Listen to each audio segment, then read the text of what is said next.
1885. It was not called that then.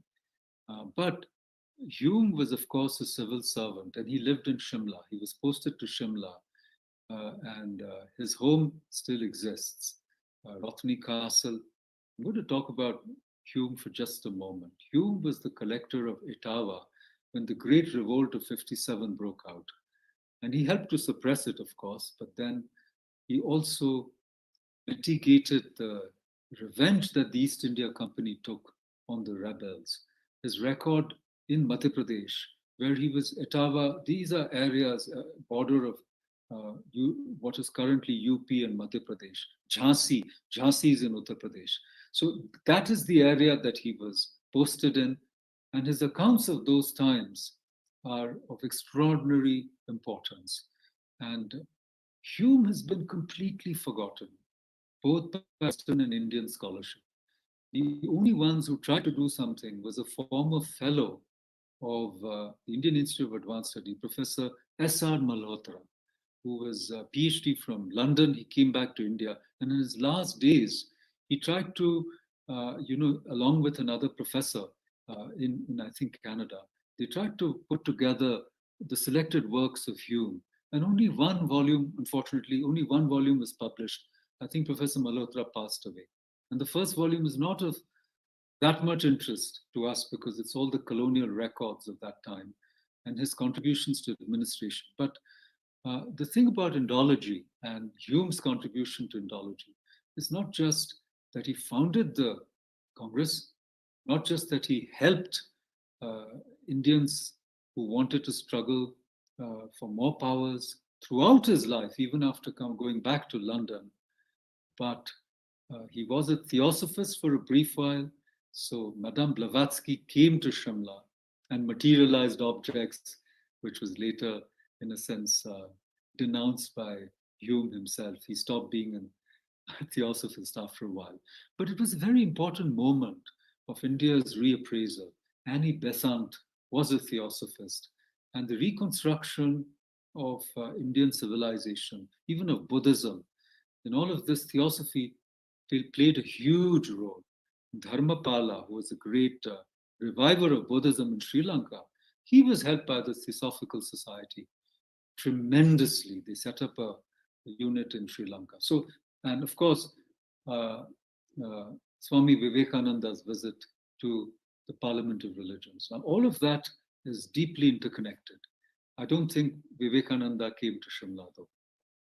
Now, Hume was the greatest ornithologist. He studied birds that British India had produced. He was called the Pope of ornithology. So whatever we know about Indian birds today, Salim Ali and all, they came in the wake of Hume. And right here in Shimla, his home had been turned into a museum. He had collected bird species and eggs from all over India. Later, he stopped killing birds to stuff them because he became vegetarian. But Hume was an extraordinary person. And this entire collection was then donated to the British Museum, which was one unit then. Now it's the British Museum of Natural History, is a separate museum now.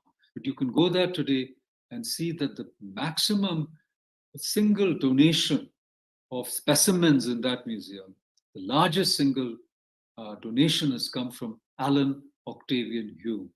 Later, he became somebody who studied the flora and fauna of India, and his whole house was like a greenhouse in a museum. So, Indology is also the understanding of, if you read Kalidasa, it's full of descriptions of Indian birds, flora, fauna, plants, the Meghadutam. So, Indology is also all of this. And we can't forget all the Westerners who helped understand the vast continent, subcontinent that was India. So, on that note, I think I should turn it over to my friend, my colleague, going back to Hyderabad times, Sunaina Singh, and welcome her and welcome all of you once again to our deliberations. I request you right at the outset to send us your papers. We do want to publish a volume if possible. So let us move from a reactive Indology to an enabling Indology. And I think the critique of Western representations of Western Indology should continue, obviously.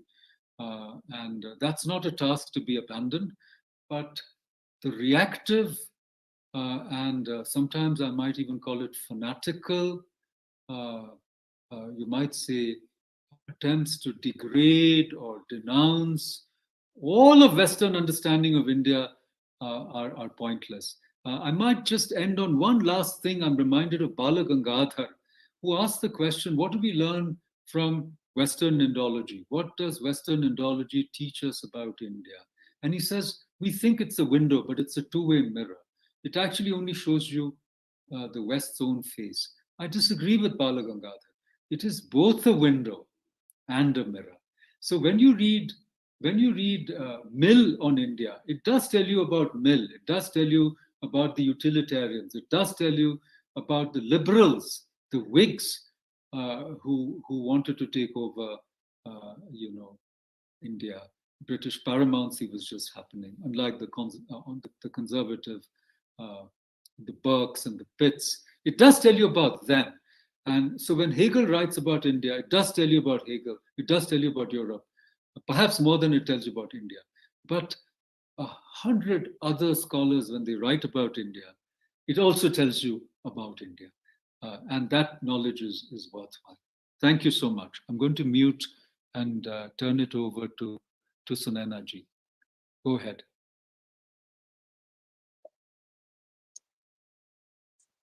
Well, namaskar, good morning. I must begin by congratulating Professor Makarand Paranjpe for that very lucid portrayal of how we have moved from Indology to Indic studies in a sense, I would say. And also congratulate Pankaj Jain ji for organizing this conference, workshop on Indic studies and the new directions in Indic studies. Well, before I begin, I must, on a personal note, since Makarand has given such a, a good introduction of most of us here, we go back a long way, and in Hyderabad and ASRC, and our research as students of literature, where there were no silos between philosophy, sociology, psychology, and we had lengthy discussions on how literature must evolve in India, particularly keeping the Indic perspective in mind. So thank you, Makarand, for those kind words at the beginning. Well, I cannot but help begin with a prayer for the ailing pandemic patients. During these raging pandemic times, these are desperate and bleak times. And I think it's very important for us to be optimistic in these days and also hold on to our resilience, which is part of the Indian ethos. It's part of the Indian reflective tradition and wisdom. I think that's the only way to keep above the raging pandemic and raise the bar wherever we can in terms of our strength and resilience. So let's pray for everyone and hope that India is in a better place very soon. So is the world. With those words, I must now begin. Makarand is back. Makarand, I was just thanking you for those kind words. We missed you for a minute. No, I'm very much here. I'm very much here. Yeah, Go ahead. So I must, I sat here at Rajgir, which was Rajgriha and the capital of Mauryan Empire. This is the seat of knowledge, as they say, Nalanda. 8,000, 8 centuries after the destruction of Nalanda University, an attempt was made to reinvent, recreate, re-establish Nalanda. And I'm privileged and honored to be here and take another look at how do we rebuild Nalanda, because I generally say that there must be a course on learning from the ruins, because Dinkarji had put it so beautifully, Ramdhari Dinkar, and he had said, and I quote him, "Yeh खंडहर उनका जिसका जब कभी दास और शिष्य था, यह खंडहर उनका जिनसे भारत का इतिहास बना था." I think that is where I would posit and look at Indic civilization, because I think Nalanda and Takshashila were completely immersed in teaching the Indian civilization, in expostulating, in trying to reflect on the reflective tradition of India. So that is where the Indic civilization came alive in both Takshashila and Nalanda, and the different streams of thought. We know that Indic civilization by far is the longest surviving civilization on the planet, and also that how is the Indic civilization different from other civilizations? Because I was looking at Rudolf has, the introduction that has been given, and we've been hearing and reading Rudolf, who's talking about how the binaries were created by the West or the Europe about India, and these binaries need to be defeated. So I think this conference on Indic studies and the new directions to Indology beyond imperialism of categories, I think well placed and at the right time, because we do need to reimagine and reinvent. It's also a way of looking at how do we redefine ourselves? Do we go back to our reflective tradition and look at what it had to tell us? What is it that has continued to keep its relevance alive after all these years?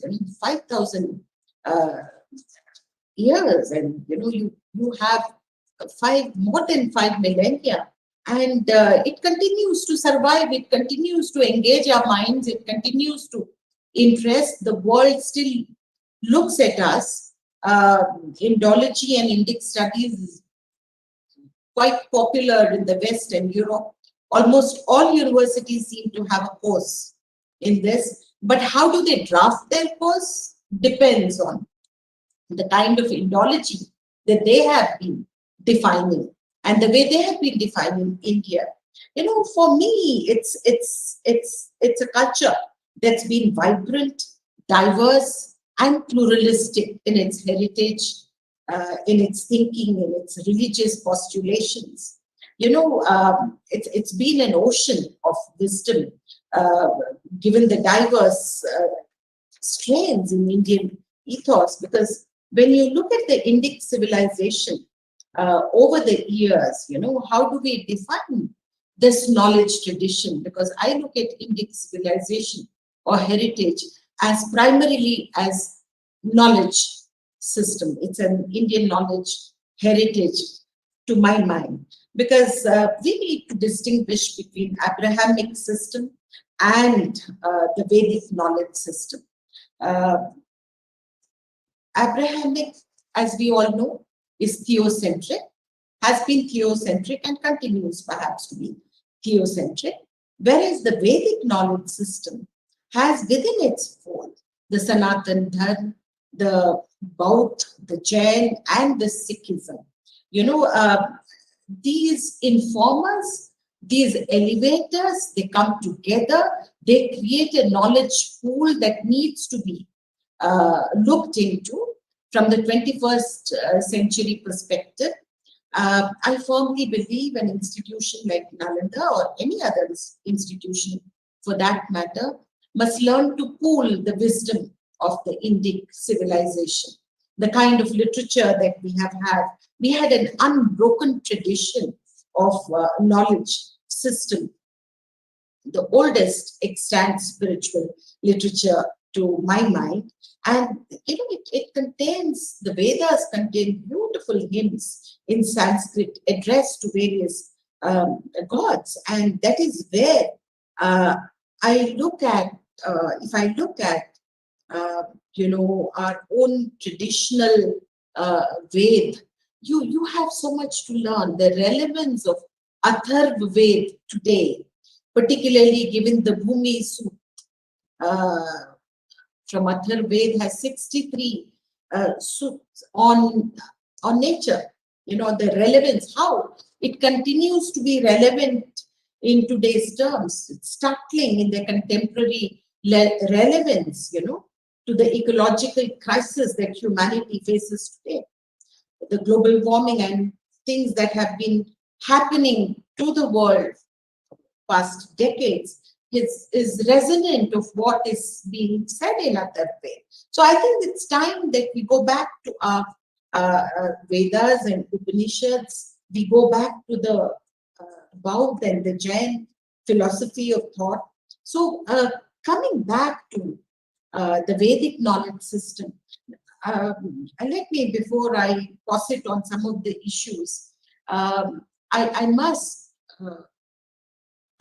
state here that I'm not a Sanskritist. However, I am a student of Vedic systems, a cultural ethos. So today, a few ideas that I share with you are, these are the insights that I have accumulated over a period of time about our own culture. How do we look at our own Indian ethos? How do we look at our proliferating literature right from the beginning of the Vedic period? So, how do we define our heritage? And I thought the only way to define it is through the knowledge tradition, because all that we have in our system is the knowledge. And the knowledge tradition, Bhagavad Gita, Krishna somewhere tells Arjuna that knowledge is about lok sangraha, coming together, how for the welfare of man. Our knowledge systems, they point to the relevance of how the welfare of man is the prime objective. Now, that being the objective, we also need to understand that the Vedic knowledge system also, throws at us a few ideas which might be very different from Abrahamic system. And that is the cafeteria approach to God. That's another thing that Indic civilization tells us, because there are 33 categories of force of nature, and the God, the polytheistic representation is that each energy force is depicted by a God. And so we learn from nature. We are grounded here in many, many ways, and we look at how that itself was developed through Upanishads, which is, I think, the most qualified text, if I may say that, about Upanishad, where it is about the discussions between the student and teacher. I say that because most of us come from the academic field, and it's important to recognize that discussions and debates, the Tark Shastra, Bhartrihari has written a lot about Tark and Kutark in his Shastra. So very important that we understand where we come from and how we need to reimagine this in different ways. So the point that I'm trying to make is that in India, we have moved in different directions, and we have moved from Upanishadic Vedic tradition to Baudd Dharma. Now, the seminal contribution of Buddha, to my mind, is the shift from ritual to reason. How he took religion to the masses through reason. I think this is very important. It's also very important that when we talk about Tark, we are actually talking about Anekavad, the Jain philosophy, where there is pluralism all through, and that also defines Indic civilization and culture. The existence of multiple truths and not just one is the ethos of pluralism. And I think that has been indicated by many of the ontological studies on Indic civilization. It's also important to remind ourselves that the Indic civilization has contributed to the world. It's rich, vibrant, wise heritage coming through long corridors of history.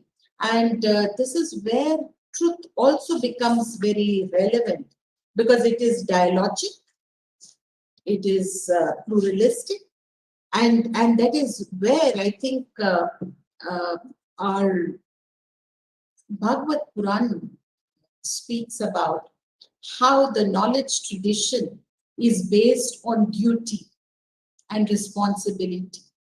That is the truth of Purusharth, because man is defined as a being who is situated in his Purusharth, through his domain of Purusharth. I think this is a very important thing, because man's relationship with God is through dharma, through his duties. So this plays a very important role in how we look at Indic studies today, because it represents truth in many forms, in many narratives. It's important to look at Vibhuti Yoga, chapter 10 of Bhagavad Gita again, which beautifully describes the divine presence, that how truth manifests in multiple ways.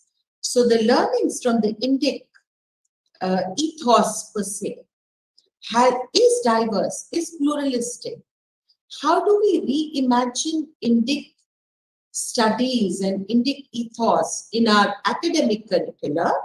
I think that's how I would like to look at this conference. How do we redefine it in our institutional mechanism? Is to present the collective wisdom of Indic ethos in its diverse forms. How do we pool these ideas? I think it's very important that in India, the civilization, the learning, the knowledge tradition was not utilitarian in its concept. Books were read, philosophies were read. मुझे तो लगता है कि वो नहीं करेगा. To understand them, not to be used in a context or to be used for a purpose. That's the difference, because here we are looking at how India's cultural heritage is multi-stranded and humongous in its diversity, in different. And how do we learn from it? How do we project it to the 21st century? Or how do we project it to our youngsters? This dialogic tapestry of knowledge, wisdom, and insights and its traditions need to be put very coherently, need to be presented. I think it's important that we look at texts like Bhagavad Gita, the principles of our Vedic tradition. We look at our Upanishads, we look at our mythology. These have played a very important role. And also the oral culture, how knowledge was taken through Katha tradition, through performance tradition, down to the villages, to the commoners, to the so-called, because in India there was no uneducated or illiterate persona. They were all, educated in mythology, in logic, in mathematics, in philosophy, in different ways. And it did not come through books, through the the modes that we look at today. It was also through katha, it was also through dance form, through music.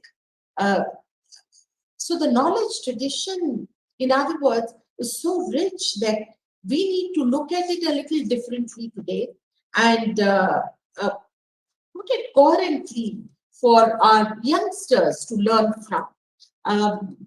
This conference therefore acquires preeminence to my mind because be it Flame University or be it Harvard or Columbia or Princeton or Nalanda, we need to look at how do we define Indology in today's terms. Do we go by Macaulay and the number of critics that we have over a period of time, because right from Macaulay to Hegel to James Mill to Louis Renaud, who also looked at us as being ritualistic or mystical idealist in many, many ways. Vincent Smith, to name some of the critics who put Indic ethos down in many, many ways. And do we also look at scholars, right from Aurobindo, who has been mentioned by my friend a number of times. And Aurobindo has looked at India has not looked at India from the prism of the West. He was trying to define and look at India from its ethos. How do we look at the reality of Indic ethos per se? That was his view of the Indic studies. And to the faculty around who may be teaching Indic studies, I would strongly postulate that we look at our cultural history. Cultural history of India could also, not just going by the knowledge tradition, but how has culture evolved over a period of time, from the oral traditions to moving into the Western way of learning. Most of us are defined by the Western way of learning. So how do we reinvent ourselves? How do institutions look at Indic studies? How do we look at our own culture? How do we redefine it? How do we choose from our way and teach it in different ways? Because India is seen as a knowledge society. Here, knowledge is not power. Knowledge here is duty. It's also a kind of responsibility. It is defined through our purusharth. It is defined through our dharma. So dharma plays a very important role. And the different strands of Indic civilization will lead us to a new pathway if we learn to reimagine Indic studies. I think it's important. We need to choose and select. I would say that we keep away from definitions which have harmed the very Indian identity and ethos, Indian philosophy, and we learn to redefine. We create a new set of scholars who will learn to redefine it in terms of Indian ethos, in terms of, in its originality, in its authenticity. We evolve scholars who are a combination of Sanskritist as well as a rational thinking that the West seem to be giving us. So we need a combination here, where philosophies merge into each other, and there's a learning that is situated, that is positioned in our own history. The history of religion is very important because religion also plays a very different role in India. It's very different from spiritualism. So when we talk about knowledge traditions, we are talking by and large about the spiritual ethos. I think that's very important. And I would strongly recommend that institutions pool their wisdom, the reflective tradition of India. How do we create new courses? How do we audit our existing courses? I think this is very important. Otherwise, learning will never happen. Uh, the younger generation will be bereft of the knowledge of the ancient tradition. I think it's important to highlight, to refocus, to reimagine, and uh, to channelize the knowledge in different directions, and probably come back to its performance traditions as well. Look at how institutions can merge different traditions and create a new ethos out of it, while keeping with the identity of the Indian ethos. These were some of the reflections that I had on how we can take another look at Indic civilization. I will leave it to the experts now. I do not claim any expertise in the area, barring being a patriot and a devotee of Hindu culture, I would say. Nalanda itself is on the verge of starting a course on Hindu and Vedic traditions studies, and we have been looking at it very closely. We have experts who are helping us to formulate courses, and I have made it very clear that I do not want a course that takes away from the originality, from the authenticity of our texts. I am not interested in theorizing Indic civilizations. I'm not really very keen on looking at what the West had to tell us about us. I would rather look at ourselves, with a clear understanding, and reread the text. I think this is very important. We need to reread our texts. We need to reinterpret them in 21st century context, the changing scenario, changing times. And I think India will be able to offer to the world a new worldview of what Indian knowledge tradition has been. I think this should be our objective. Let's pool all our wisdom, our reflective tradition, and redraft and reimagine. With these few words, I wish the conference well. I look forward to listening to some speakers at least while I'm at work. It would be an honor to listen to some of the distinguished speakers here. My best wishes to both Professor Makran Paranjpe and Professor Jain. And I can see a lot of friends there. My best wishes to all of you out there, the distinguished scholars and the young scholars who are positioned to learn much more about India. Thank you very much for giving me this opportunity. Thank you. Thank you. Thank you so much, Professor Sunana Singh. You've really, in a way, laid the grounds for the sessions to come.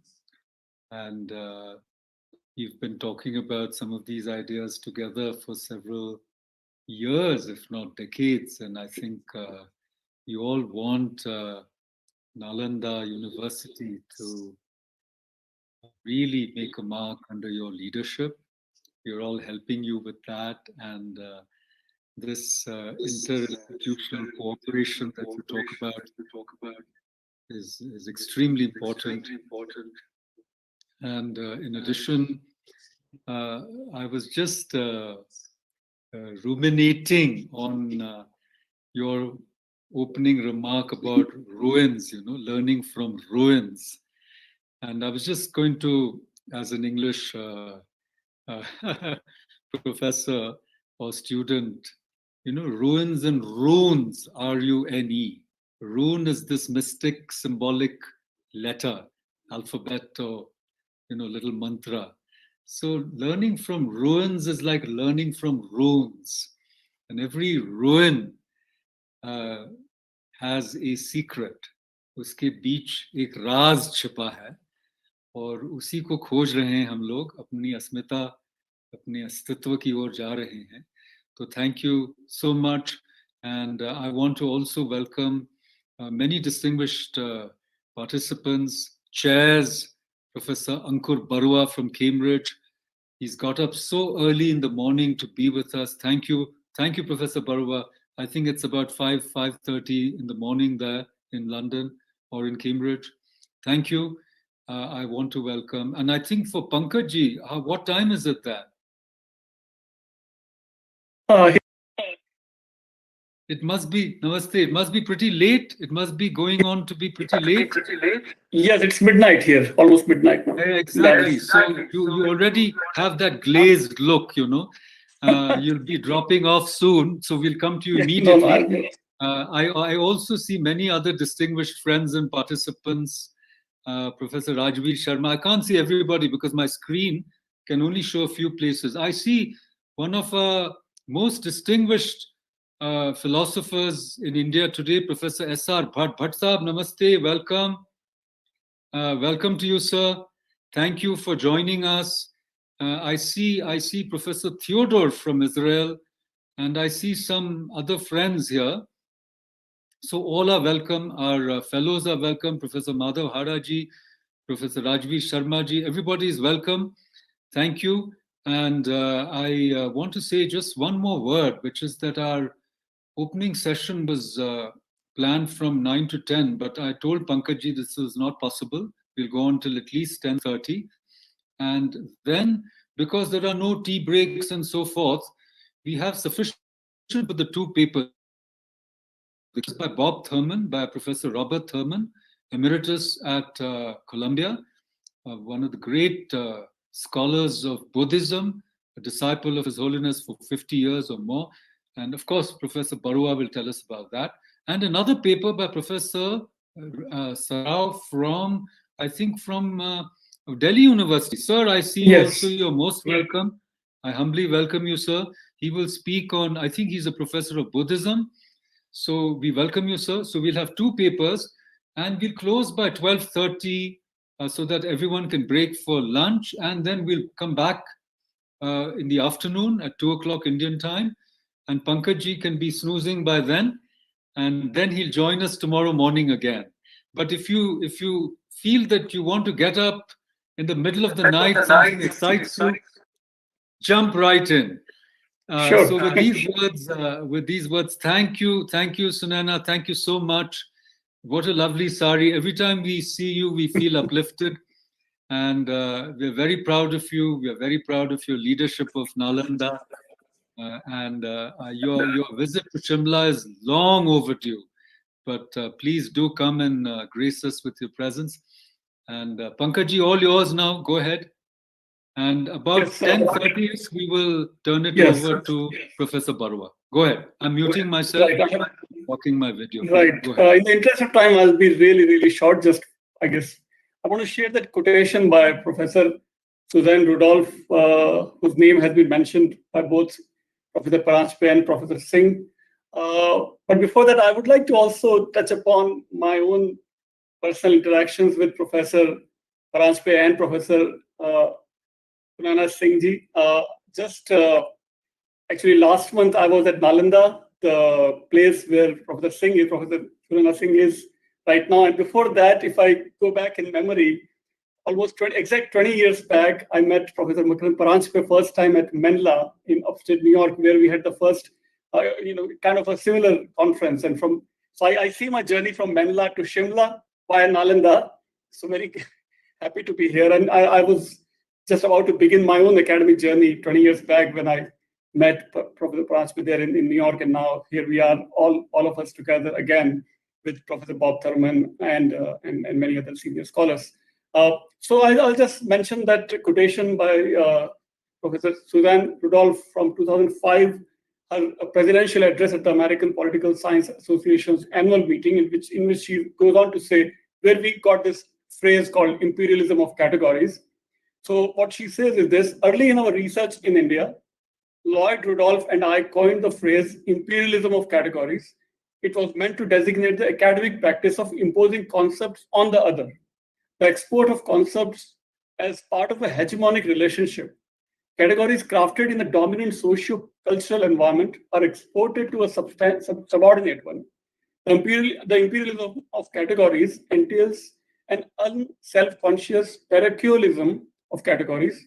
Scholars from a dominant culture, sometimes called the center, travel to a distant and lesser place, sometimes called the periphery, where they apply so-called universal concepts. The trouble is that the concepts have been fashioned out of the center. So, for example, the East is fatalist, says Max Weber. The West, agentic. The non-West conveys status by birth, says Talcott Parsons. The West, by achievement. The non-West is childlike, says John Stuart Mill. The West, mature. Dominant peoples use ideal types and stereotypes to control the dominated by ranking and creating cultural social registers. So this was where we got this phrase of imperialism of categories that became the theme of this conference, and many other conferences that we envision will be doing more conferences like this with all of your support and cooperation. So Rudolph noted that the 21st century's globalization has remained grounded in Euro-American knowledge systems based in Greco-Roman civilizations and Abrahamic religions, including Christianity, Judaism, and Islam. Knowledge systems inspired by Indic civilization have a great deal to contribute globally, but are not adequately included in Western academia or even India's own academia, even today, which is, we have to change that education system, not only in the West, but also in India, to have more Indic civilizational concepts and theories. So the current study of Indic civilization and religions is mostly Western theories, perspectives, and methods. This raises a critical question. How can we present academically, like Professor Singh was also hinting at, how Indic civilization can be presented and taught from Indic categories, Hindu categories, and Indic categories, broadly speaking. So why we want to do this? Because I think the knowledge traditions of Indic civilizations can really contribute to global renaissance, not just, we had that European renaissance 4 or 5 centuries ago, but what about a global renaissance in which we can pluralize the globalization process by ensuring inclusivity of Indic civilization and traditions, globalize and pluralize the education systems by addressing the lack of Indic civilization information in K-12 textbooks and syllabi, develop a theoretical understanding of Indic contributions to other civilizations, particularly economies and cultures through the Silk Route, Buddhism, colonialism, and the contemporary IT industry, to name a few, and provide solutions and alternatives to global issues such as environmental concerns, attitudes towards religious diversity, gerontology, psychology, and healthcare. So these are some of the objectives why we want to promote more study of more Indic civilization from Indic perspective, which is still lacking, surprisingly, even in India. And I think I'm aware of probably just 1 or 2 more such departments or initiatives, even in India, where Indic study is actually taught. So Flame University is launching the Center of Indic, Flame Center of Indic Studies, hopefully soon with this conference, and hopefully more such centers, including at Nalanda and elsewhere. We have to all promote each other, support each other, and have more students take actual study of India more seriously. Students should go to Nalanda, should go to Shimla, should go to Hampi, should go to Ajanta Ellora, should go to Dilwara Mandir, should go to so many hundreds of places. My own life, I've been, as I mentioned, in the last 20 years, 30 years now. Now I can fully call myself an Indian because I've been to Nalanda now just last month. I've been to Bodh Gaya now last month, just before the second wave hit us. So just like I have been a lifelong student, and many of us have been lifelong students of India, not just textually, but contextually, by actually going to these great places like Professor Singh hinted, the learning from ruins and so on. We all have to inspire more students to actually take Indian studies, Indic studies, Indian civilization studies more seriously, not just textually, but contextually go and immerse ourselves into Indian civilization. So at Flame University, we do have a program called DIP, which is Discover India project, where we actually, before the pandemic at least, we were sending students all across India and work with the local communities, Maldhari communities such as at the Gir forest or Bishnoi community in Rajasthan. That learning is the most, I think, important, one of the most important ways to study, to learn from India. That's what we have to promote, not just, of course, not just philosophically or theoretically, but but by immersing students in Indian civilization, a thriving civilization for thousands of years, and hopefully, for many, many millennia to come. With these words, I think I'll stop here. And time is also almost 10:30 Indian time, and here almost, it's freedom at midnight. It's exactly midnight in Dallas now. So welcome, Professor Ankur Barua from Cambridge. And you accepted our invitation, instantly. We're all very grateful for all the great scholars that have agreed to share their insights, share their time, and welcome, Professor Barua. The Buddhism panel. Thank you, Professor Jain. Thank you so much for burning the midnight oil Yes. for the sake of Indology. And without further ado, Professor Barua, all yours. We'll go on till about 12:30. Thank you. Thank you.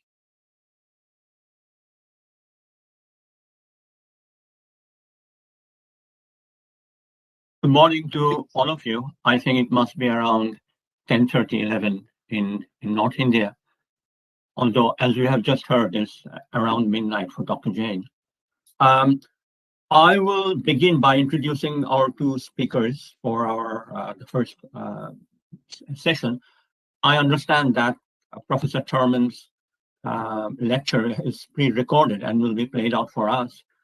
I may have to leave around 12 noon North India time. I think Professor Paranjape will take over. So Professor Robert Thurman, or Bob Thurman, is Professor Emeritus of Indo-Tibetan Buddhology at Columbia University. He is the editor-in-chief of the Treasury of Buddhist Sciences, a project of the American Institute of Buddhology and Wisdom Publications. And in 1997, he was named by Time magazine as one of the 25 most influential Americans. And this will be followed by the lecture of Professor K.T.S. Sarao, who is professor and head at the Department of Buddhist Studies at the University of Delhi. And he has written several books and papers on Buddhism and has been a visiting professor and fellow at several institutes in Asia and Europe. So I think this will be followed by the playing of the recording of Professor Thurman's lecture. Is that right? Yes. Yes, indeed.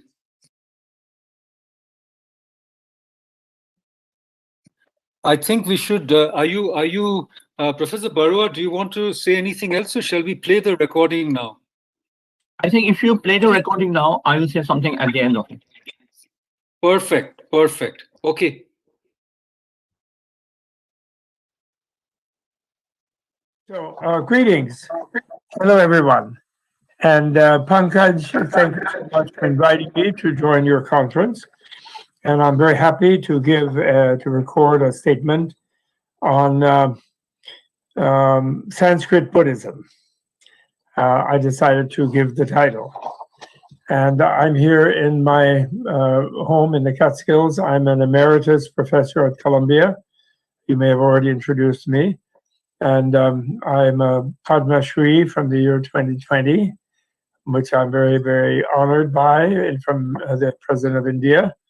And I'm very sad about the current situation in your land, which I feel is sort of like my second homeland, just informally. And I went there first in 1990, and I've always had a strong feeling about Mother India, about Mahabharata. So anyway, the term Sanskrit Buddhism is a term of His Holiness the Dalai Lama's as a way of distinguishing Indian Mahayana Buddhism and Tibetan Mahayana Buddhism from the Theravada Buddhism of Sri Lanka and of India also, which was in the Pali language. The scriptures are in the Pali language, which is theory is that it's derived, as many of you probably know, from the Ardha Magadhi spoken dialect. I'm talking to you today. Thank you very much for inviting me. Thanks to Pankaj especially for inviting me. And I'm very happy to share with you the Sanskrit Buddhism, a brief talk on Sanskrit, what I call Sanskrit Buddhism. And in calling that Mahayana, Indian Mahayana Buddhism, Sanskrit Buddhism, I am following the usage of His Holiness the Dalai Lama, who refers to Mahayana Indian Buddhism like that, to distinguish it from Nikaya Buddhism or Theravada Buddhism or Mahasangika Buddhism, the basically what I call individual vehicle Buddhism, and Mahayana I call universal vehicle Buddhism. So the Sanskrit Buddhism refers to that. And the Mahayana literature itself is subdivided in the Indian and Tibetan traditions into what's called the Paramita Yana, or exoteric Mahayana, and then the Vajrayana or Tantrayana, which is the esoteric Mahayana. Although it's called Yana, it's not really it's part of the Mahayana, just the esoteric part of it, in the way they understand it. And the main body of Sanskrit Buddhism, unfortunately, the literature or scripture of Sanskrit Buddhism, is not any longer in Sanskrit, unfortunately.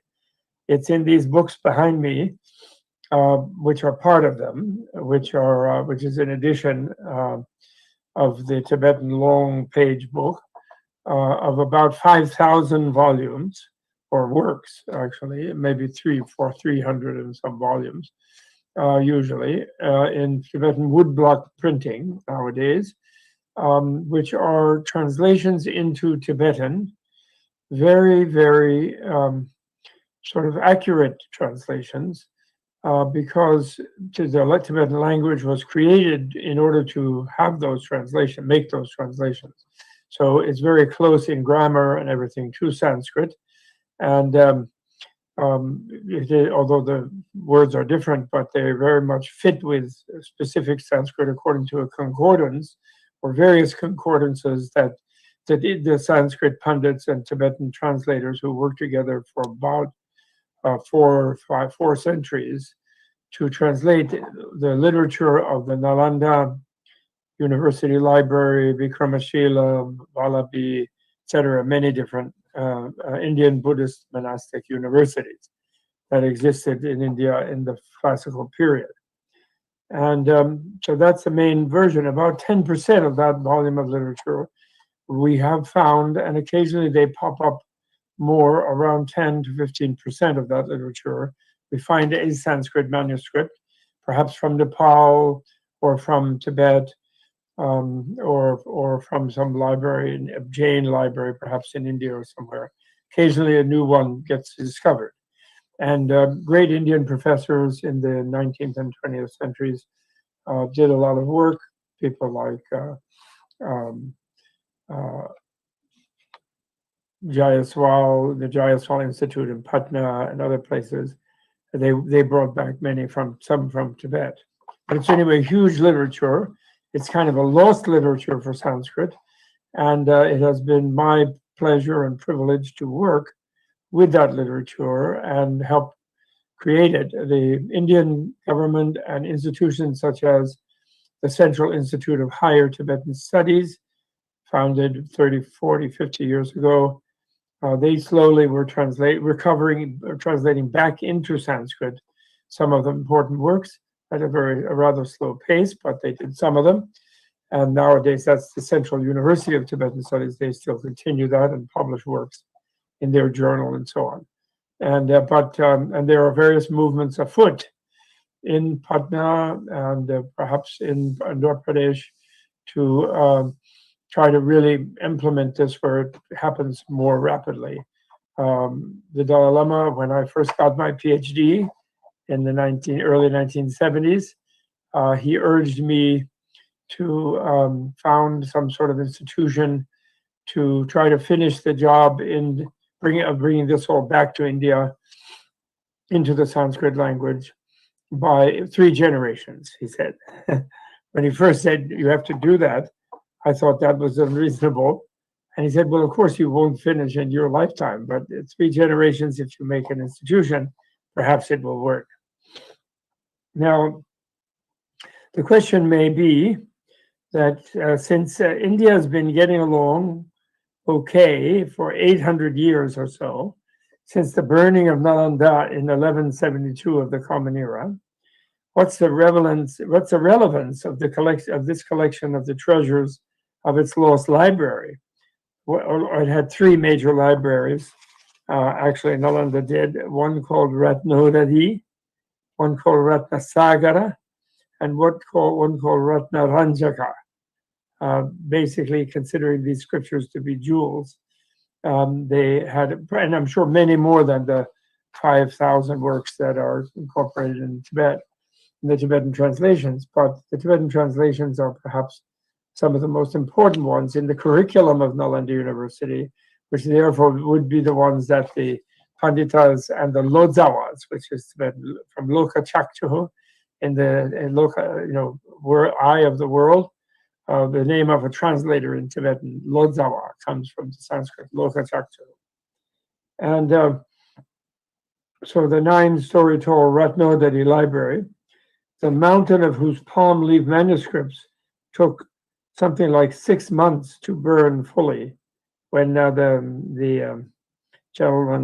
military army burned it in 1172. Here I refer to the distinguished Agra University. Now, just to answer that question of what's the relevance of the collection for Indian civilization's self-understanding, scholarly wise, and here let me mute that in case any more emails arrive. Here I refer to a wonderful thing I discovered years and years ago. The distinguished Agra University scholar, philosopher, who incidentally was the grandfather of our beloved late Kapila Vatsyayana, who many of you some may know, who sadly recently passed away. His name Dharmendra Nath Shastri, wonderful scholar, and he wrote a book which was very helpful to me personally in my studies in the old days, called Critique of Indian Realism, a masterful study of the Nyaya Vaisheshika systems from the Sutakaras in the 4th century before the Common Era, all the way to the great Udayana of the Navya Nyaya, very, very late, very, very late. And in his dedicatory Parampara, he has a name that is very hard to spell in Sanskrit, Shabetsky, Theodore, or he just says Shabetskaya. He puts it in the dative case in Sanskrit because he's going Namaha, in his Parampara, and writing in Devanagari script. And that's STCH, that B, and then TSK. So that kind of consonant cluster is hard to write in Sanskrit. So when I first saw it, I thought, what is that? What kind of Indian name is that? And but it's a Russian name, of course. And he was a great Russian scholar of the late 19th, early 20th centuries. And he wrote a famous book in English called Buddhist Logic, 2 volumes, which for the first time introduced to modern European philosophers and Indian and English reading philosophers the great works of Dignaga and Dharmakirti in the 5th and 6th centuries. And others, there are quite a number of other such writers. So these were residents of Nalanda Monastic University. And they were great logicians and epistemologists, and very seminal ones. And Professor Shastri then, in his introduction, preface, he tells the story of how his work, the works of Dignaga and Dharmakirti, as introduced to him by the Russian scholar, initially in English, Shabetsky, although some of their works do still exist in Sanskrit. Pramana Vartika of Dharmakirti is very well known, and Abhidharma, Pramana Samuchaya is well known in, although it's not maybe complete, the Sanskrit manuscript of Pramana Samuchaya, but Pramana Vartika is. And so he was able to read those texts, of course, but that were introduced to him by Shabetsky in English. And anyway, he tells the story of how it was like a golden key that he used to unlock the door of mystery, what he was mystified about, which revealed the connection between the 4th century before the Common Era Suttakaras, Akshapada, and Udyotakara of the Vaisheshika Sutra and the Nyaya Sutra, and then connecting it to the great commentators such as Prashastapada, Udyotakara, and so on, who are many, many centuries later, almost 1,000 years later, actually, 6th century of the Common Era. And there was, and then Prashastapada and Udyotakara are debating arguments that he didn't know how to decipher, because he didn't know who they were debating with in their commentaries of the Suttakara. And he said that it wasn't until through Shabetsky he discovered the Buddhist logicians and the Buddhist epistemologists and the Buddhist realists, you could say, especially Dignaga and somewhat also Vasubandhu Asanga, who in the 5th century, and who was Vasubandhu was perhaps the grand teacher of Dignaga. And so he writes about them thanking Shabetsky for introducing that. And he mentions, actually, he takes the trouble in that preface to mention that before he found that, he was really having a problem. And he went to the Sanskrit Vidyalayas in Banaras, Varanasi, in Calcutta, in Mumbai, wherever he found great pundits. And he tried to query them about this gap of 1,000-year gap, really, between Suttakaras and the great commentary Shastra writers. And no one could really solve the problem for him, because the greatest pundits themselves did not at that time know the work of the Buddhist scholars, because although there were Sanskrit manuscripts of some of their major works, maybe not all of their works, they were not well known, they were not well studied, and it was, since they were Buddhists and Buddhists were gone, they didn't know about them. So it's a marvelous, I loved it myself. I took it to my Sanskrit professor at Harvard, who was wondering why I was so interested in Buddhism and also in Sanskrit, and he thought maybe I should switch to study the Puranas or something. And the Vedas, particularly, he thought I would enjoy the Vedas, and I did enjoy them. But I'm interested in Sanskrit Buddhism, obviously. So another clue comes from another American scholar named Walter Eugene Clark, who was Professor Ingalls, my guru, Sanskrit guru at Harvard. He was his teacher up through the 40s. And he actually was the president of the American Oriental Society in the year 1947. And he gave a presidential address. And I couldn't find my old copy of that, and I couldn't find it online. But it was a very signal, important document in American and European Indian studies. And in his presidential address to the assembled Sanskritists, he said that the most important task for the next generation, including his student, Professor Ingalls, was to learn Tibetan and to study the Indian Shastras that no longer can be found in Sanskrit and in Tibetan, and hopefully translate some of them back. And in every stream, in the Vedanta stream of the Darshanas, for example, also in poetics, kavya and things, in every stream of Indian classical civilization, there's this gap between seminal events that happen around Buddha's time, Upanishadic time, the reign of the Takshila, the great Takshila monastery, university in northwest India at that time, northwest Bharat at that time, and then there's a long gap in all of the different strands, of the darshanas and so on, where before major commentarial and debate and things come up, and when the debates do come up, the big debatant, the other side, the opposition party, so to speak, are the Buddhists often.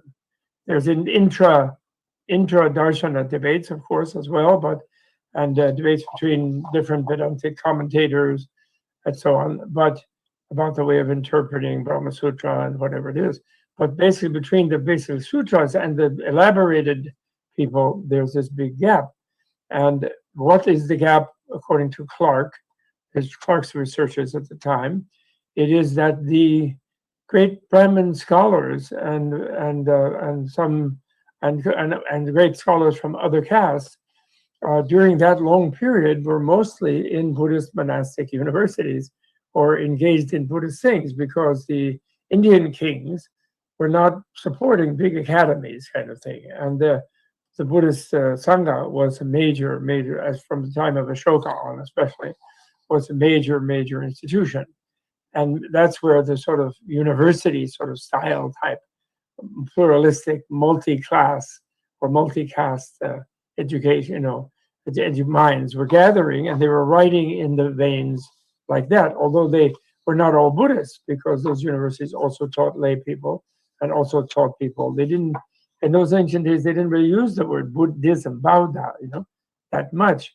They used the Adhyatmika was one term, Nangba, as the Tibetans also still use that phrase, Nangba, an insider or an inner scientist, and then Sangha, they referred to the Buddhist community as Sangha, and Vihara, the Sangha Vihara were the monasteries and the universities.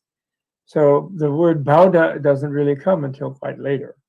But in that period, 400, 500 or so BCE to 400 or 500 CE, the learning and a lot of the writing and a lot of the development of thought is taking place in the Buddhist monastic universities.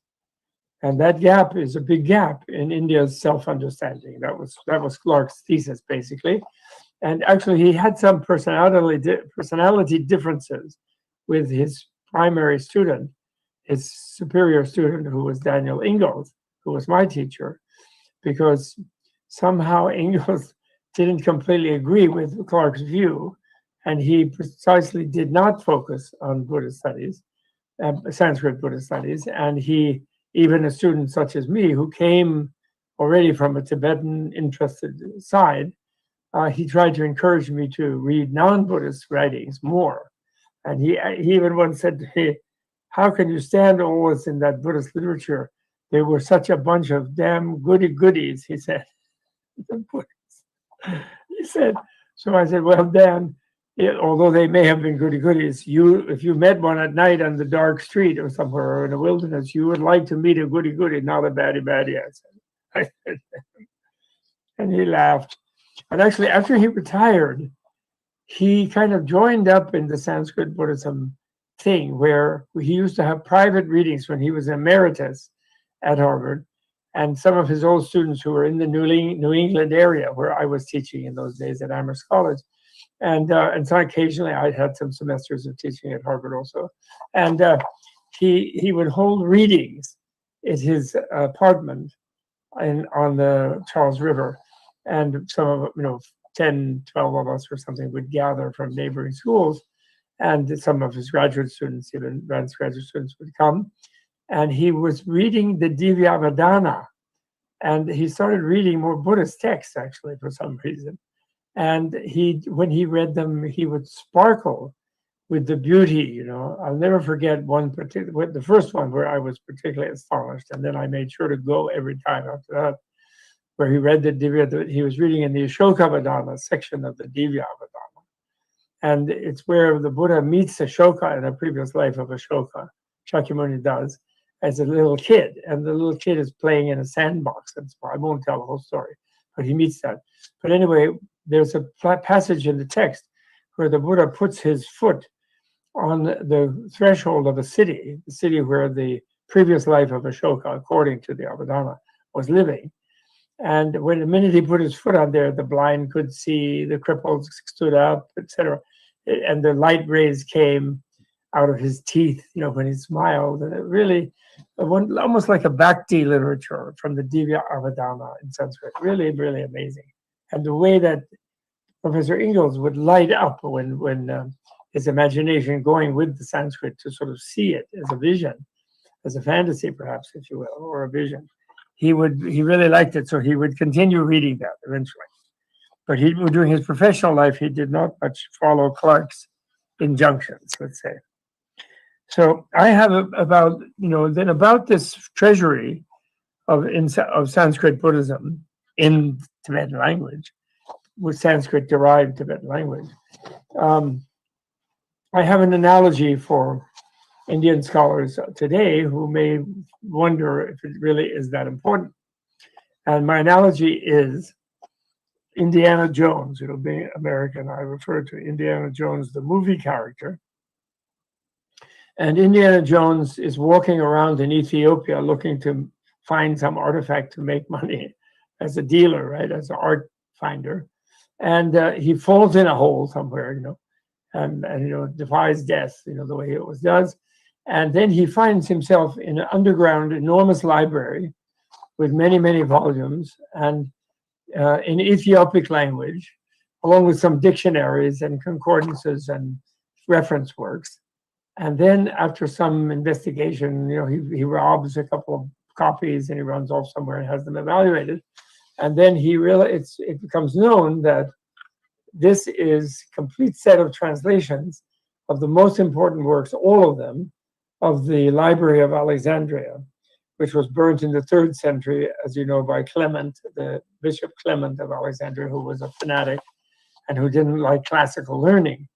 That burning then reduced the number of codices, as they call them, of the ancient classical Mediterranean world in Aramaic, Greek, and Latin. It reduced them to only around 30,000 different copies, and whereas 30,000 different works or something, according to what's his name? I'm sorry, the Oxford scholar, a friend of mine, but I just can't remember his name right now.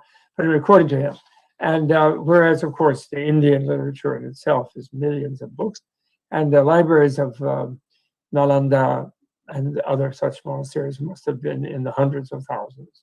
And so it's like that. Then in the Western Mediterranean, Euro-American sort of type scholars would just flip out over that, and there'd be a huge government thing and huge grants and lots of people learning to translate the works, and they would do a bang-up job of recovering the larger volume of the works of the Library of Alexandria within 2 decades, I'm sure, and by putting huge manpower and funding and effort into it.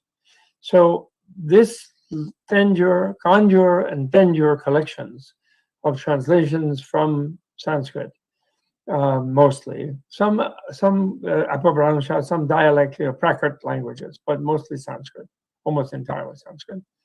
This would create a huge literature that would fill the gap during the ascendancy of the Buddhist monastic universities, which you could count as almost 1,000 years, maybe 800 years or something. So it would really enrich the picture of like where bhakti came from, where different things like, Shankara, Gaudapada, you have the little clues like Gaudapada, for example, in his Mandukya Karika commentary, Mandukya Upanishad commentary, Mandukya Karika, he salutes in his parampara Buddha as well as, Badarayana and others. And in his elaboration of Vedanta, and he supposedly is the grand teacher of Shankara, some generations before him. And but no one knows the writing of the great Buddha Palita. We know about Nagarjuna, but other Baba Viveka and people like that who wrote amazing works in Sanskrit. Great, they were all Brahmins and well educated before they became Buddhist monks or Buddhist professors, and they wrote extraordinary works. So that's that analogy, and so that's what you have, and it's something that I hope in my emeritus years to put a lot of effort in, to spend time in India, and to hopefully with young Indian scholars and Tibetan scholars and people from Japan, China, from all over the world, to really try to restore into the modern languages, of course, but also into Sanskrit and Telugu and Tamil and these languages, so that the Indian education system and cultural scholarly system has access to its own treasures, actually. This actually fits with, so in a way, it's adding a lost half. Again, now I want to refer also to my my dear friend, again late, sadly, Lalmani Joshi, who was the director of the Guru Gobind Singh World Religion Center in Patiala University for many years. And then he was shifting to Varanasi at one point, but sadly died on the way, many now 20, 30 years ago, but in the prime of his life and his career. And so we didn't have further works from him, but the work he did work, the studies in the classical of India, or of classical India, Buddhist civilization of classic India. He then puts forth a thesis, I think, following his guru, G.C. Pandey of Gorakhpur University. And he said that the Hinduism is not to be thought of accurately as only coming from the Vedic strand, the Vedist strand, I could say, because there is another strand which he called the Shramanic strand, and the two currently existing main movements of that strand are the Jainism and Buddhism, of course, although then Sanskrit Buddhism got lost in India 1,000 years ago. But it still exists, of course, in Tibet and China and all over East Asia and in Sri Lanka and Burma and everywhere. But it got kind of lost to India. So but that Shramanic, the Jains luckily survived and persisted.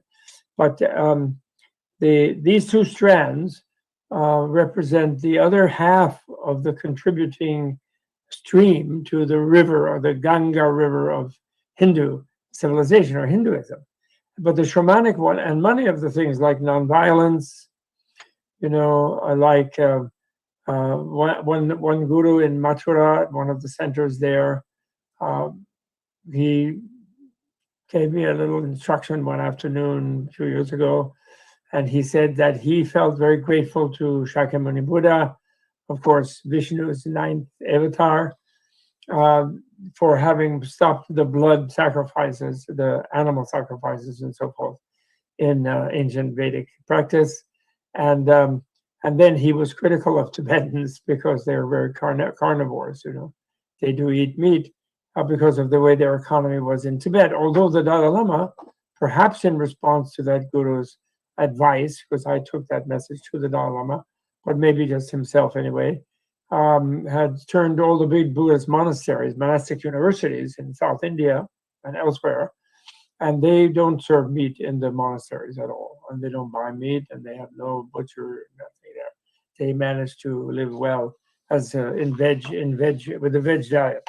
Monks are allowed, of course, to go off somewhere in town or something when on holidays or something, and maybe they can indulge their cultural Tibetan habit, but the monasteries don't do it. So anyway, Lalmani Joshi, I found his thesis very persuasive, and other scholars like the Dutts and some of the Bhattacharyas and others, I think, might agree in some sense. But in that light, when you see the axial age in India, in the middle of the first millennium before the Common Era, you see the Buddhists and the Jains as really the more radical members of those introducing the concept of moksha into the Hindu stream.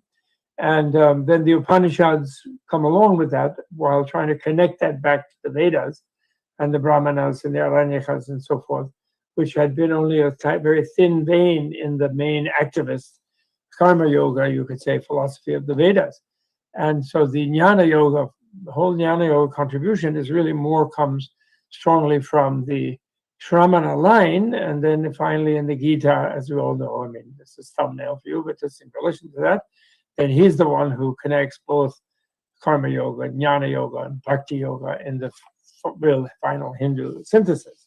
But the Jnana Yoga component may well be due, and the credit may be due to the Shramana lineage, and to really understand the Indian scriptures of the Shramana lineage, the biggest body of them, you need to make this voyage to Tibet and recover that. And luckily, His Holiness the Dalai Lama considers it his fourth major aim of life. As a son of India, he calls himself son of Nalanda, sometimes he says, sometimes son of India, because he has been in India in exile by the generosity and kindness of Nehruji and all the Nehrujis, and then by the rest of the Indian population, since 1959, which makes it 62 years now. And he said, therefore, I have had more rice and dal than whatever Tibetan food I ate for my first 24 years. Because he's 85, so he's had 3/4 of his body is constituted by rice and dal. He says in a funny way. So anyway, as a son of India and son of Nalanda University, monastic university, his fourth aim in life, after, as a human working for human beings, as a Buddhist working for better understanding amongst world religions, and as a Tibetan speaking up for the plight of the Tibetans under the Chinese genocide, genocidal policies, and as a son of India, Nalanda, his fourth aim is helping to bring back India's own mainstream inner sciences, the sort of complementary part of it, let's say. India, of course, the Shadarshanas are the root of the Indian sciences, the Hindu side, you could call the Hindu sciences, but the real overall Indian sciences, where you have a pluralistic debate, Hindu, Buddhist, Jain, etc., whoever is there, in the wonderful Indian pluralism that the Dalai Lama so admires, along with its democracy. This Buddhist scriptural contribution, Sanskrit Buddhism, is a huge, huge contribution. And the Tibetans, therefore, he's wanted to do that. And some of them have trained in Sanskrit. He would love it, of course, if many more would institute curricula in Sanskrit in the long run in the Buddhist monastic universities in South India. That should be the case. I had a graduate student who had that ambition, actually. And he's young, but unfortunately he became ill. He wasn't really able to accomplish it so far, but someone will. So finally, so that's that. So then when you understand the Upanishads as interactive with the Jain and Buddhist movements, the Shramana movements, then you understand them better. And you understand the whole issue of moksha and jnana as a fourth ashrama, fourth aim of life, and jnana yoga in the Gita. You understand its source better. And then the other element, which only more recently I've been thinking about, is if you know more of the Buddhist bodhisattva literature, the sort of devotionalist literature in Buddhism, we might find a contributing source to the marvelous Indian movements of bhakti. One of India's greatest contributions in world religions is the intense, passionate, devoted bhakti tradition as a mass tradition, not just a few mystics, but a mass tradition. Like holidays like Holi, and festivals of light and festivals of color and things like that, and then the serious love of Shiva and love of Krishna and love of Rama. There's really bhakti thing, and how the Vedic deities were not exactly lovable. They were a little more rough and tough. There were no females, basically, except Prithvi, Mother Earth, and Ushas. That's about it in the Vedas. And not there weren't any important female deities. There were Savitri and other things, important female figures, but not deities. And yet now you suddenly get Shakti and Shiva and Uma and Meenakshi and all this thing. Where does all this bhakti, this devotion, and the idea that God loves you and you love God? And where does that love connection come from as a mass movement, not just a priestly movement? And where that comes could be the bodhisattva idea, after Ashoka and then after Nagarjuna, when Mahayana Sanskrit Buddhism starts to come up, then that's where the bhakti may have an influence or a contributing factor. Nobody's trying to claim total credit, but source credit. But you understand better the Bhagavatam and these kind of things and where they come from and what influenced them. And finally, of course, in Hinduism, the theory of karma and the idea of being reborn according to what your ethical action is was a big innovation of the Shramanas, because in the Vedic cult, karma meant ritual action, because that was powerful action that affected your destiny, because the the gods controlled your destiny in the pre-moksha Vedas, the early Vedas, the ritualistic ceremonial Vedas.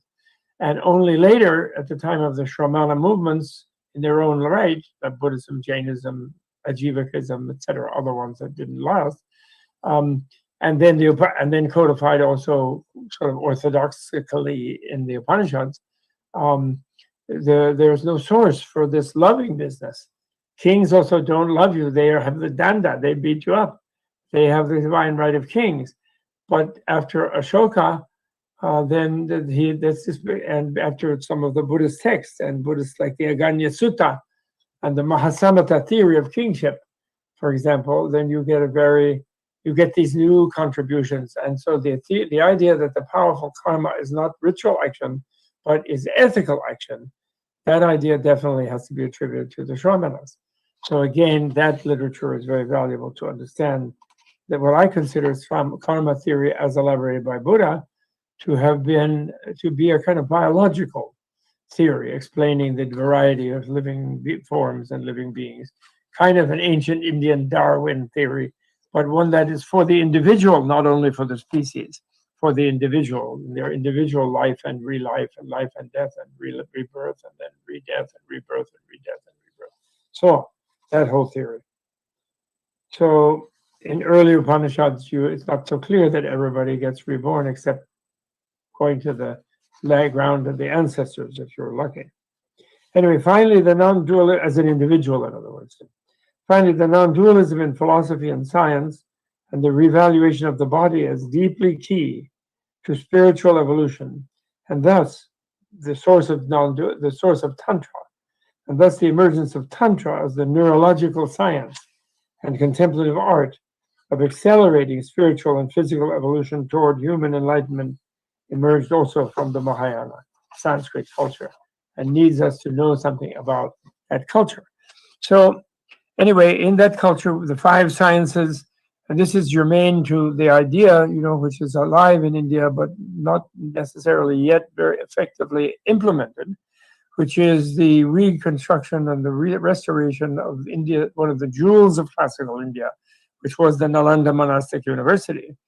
And there has been a move to make a new Nalanda University as a worldwide center, not only for Buddhists, but as a great university. And people worked on it. There have been pros and cons about it. But actually, it would have to go back to the core curriculum of the Sanskrit Buddhism. And in that, Adhyatma Vidya becomes the king of all sciences. That's like psychology and philosophy. Then Hetu Vidya, that's a logic, epistemology, and the rules of debate. That's very important for learning. Shadda Vidya, grammar, of course, and then multi-language grammar that is involved in the pluralistic India. Chikitsa Vidya, so medicine, but a mind-body type of medicine that allowed for mind, not like modern materialist sciences, what I call industrial medicine. And then finally, the engineering and architecture and arts, Shilpasthana Vidya, these are the ancient 5 sciences of the great monastic universities and so on. And there are many works in all of those fields, not just in Buddhist doctrines and so on, in that collection. And so anyway, that's my talk. I think that's long enough, maybe too long. It's been about 45 minutes. And I shared these ideas with you, and on the basis of the pages of notes that I made, and I could talk for a long time about all the monastic university system based on the works of your own great Dutt, the family of the Dutts, the different Dutts, and the Bhattacharyas and the other great Indian scholars who have traced that history, and would be delighted to do so. But this is just my brief talk on this topic. And in which also I am announcing an intention I have with a charitable foundation partner in India and an Indian Buddhist monk to develop a center to really intensify and get worldwide support and Indian government support for both state and federal to really put this in high gear and to really restore this literature en masse And this was, I was charged with this. I won't be able to get much more done. I did a few books myself in my life, in my scholarly life, but only a fair few. There are thousands to do. And it's a wonderful scholarly field. So I hope younger scholars, if any of them happen to hear this talk or be at this conference, that they might consider looking into that, learn Tibetan and learn Buddhist Sanskrit, and look into the treasures of Sanskrit Buddhism as found in the Kangyur and Dengyur collections that are printed actually in Tibetan Buddhist monasteries, and there are copies of them all over the world in different universities by now and so on. Okay, so thank you very much, Pankaj and friends, and I hope this will be useful bringing this perspective to you. Thank you very much. So, greetings.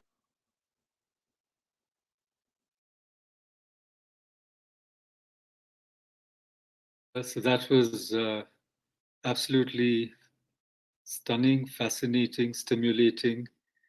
I have a couple of comments, but maybe I'll defer them. I definitely want to hear from Professor Parua. He has to leave at noon, so I request him to make his chair remarks now, and then we will go on to the next speaker, Professor Sarao. And if you have to leave in the middle, that's okay, Professor Parua. Thank you, Anne, for joining us today. So please make your presidential remarks now, and then we'll invite the next speaker. Thank you.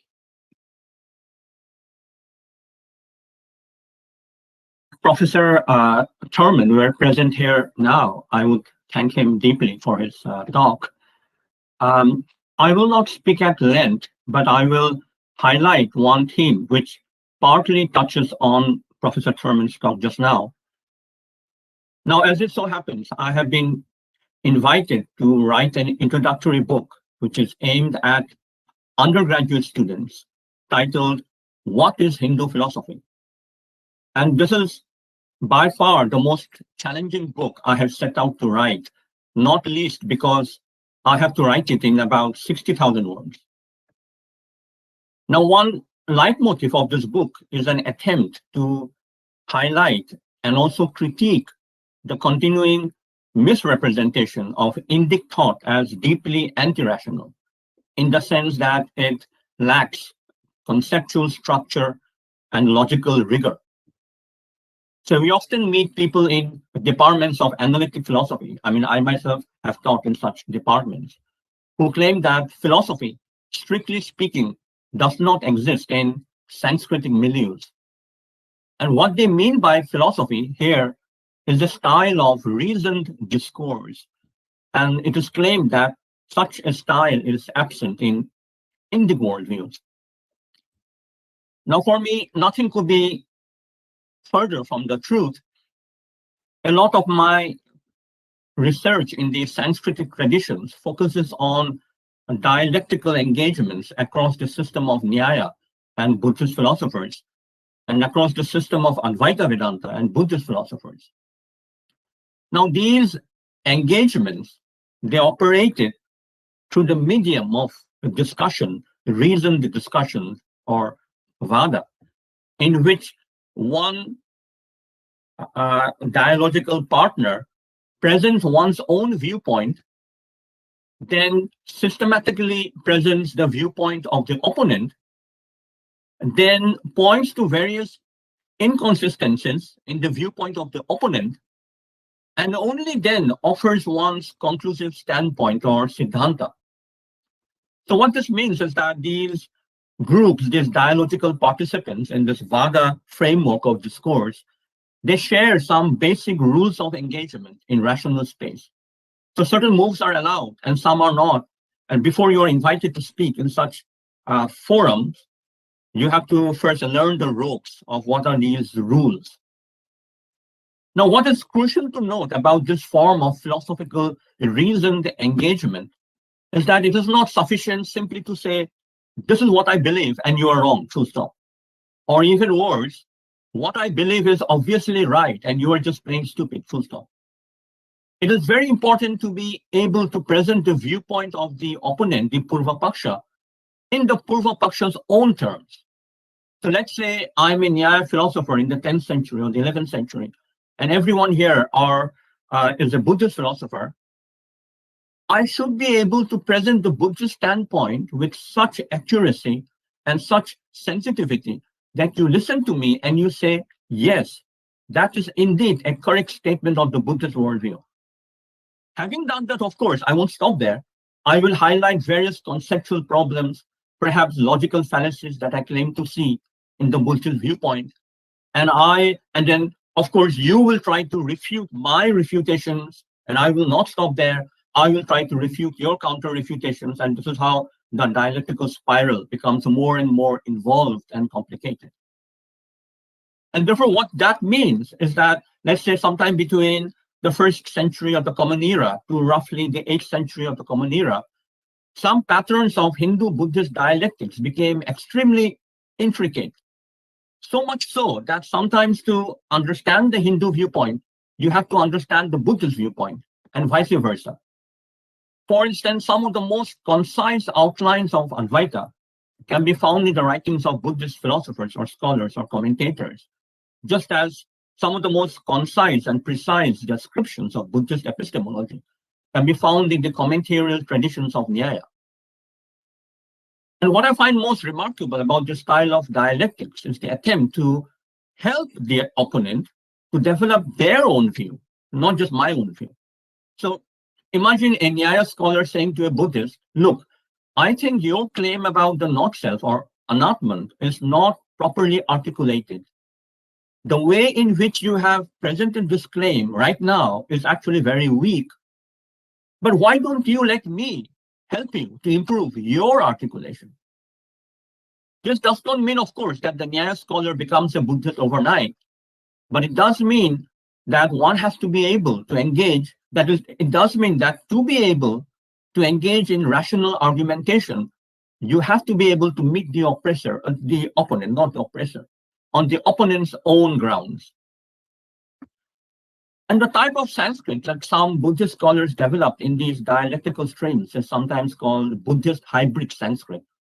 And this is a style of Sanskrit where certain terms have very specific meanings. Consider the word swabhava, the Sanskrit word, which is also used in many modern Indian languages.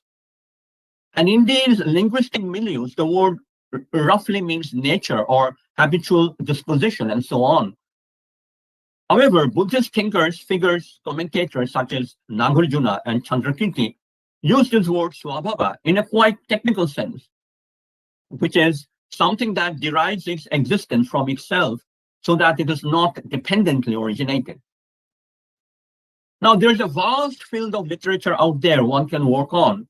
For instance, one can work on the interactions between Hindu and Buddhist thinkers on the motive of impermanence or reality or being or consciousness or means of knowledge, pramana, so on. For another, as Professor Thurman was indicating a while ago, the resonances between bhakti in Hindu worldviews and devotion towards the Bodhisattva in Mahayana Buddhism. Here is just a skeletal preview of a famous debate which highlights my point about the Vada system and the Pramana system of argumentation. Suppose the Buddhist says, everything is impermanent, that is, everything is momentary.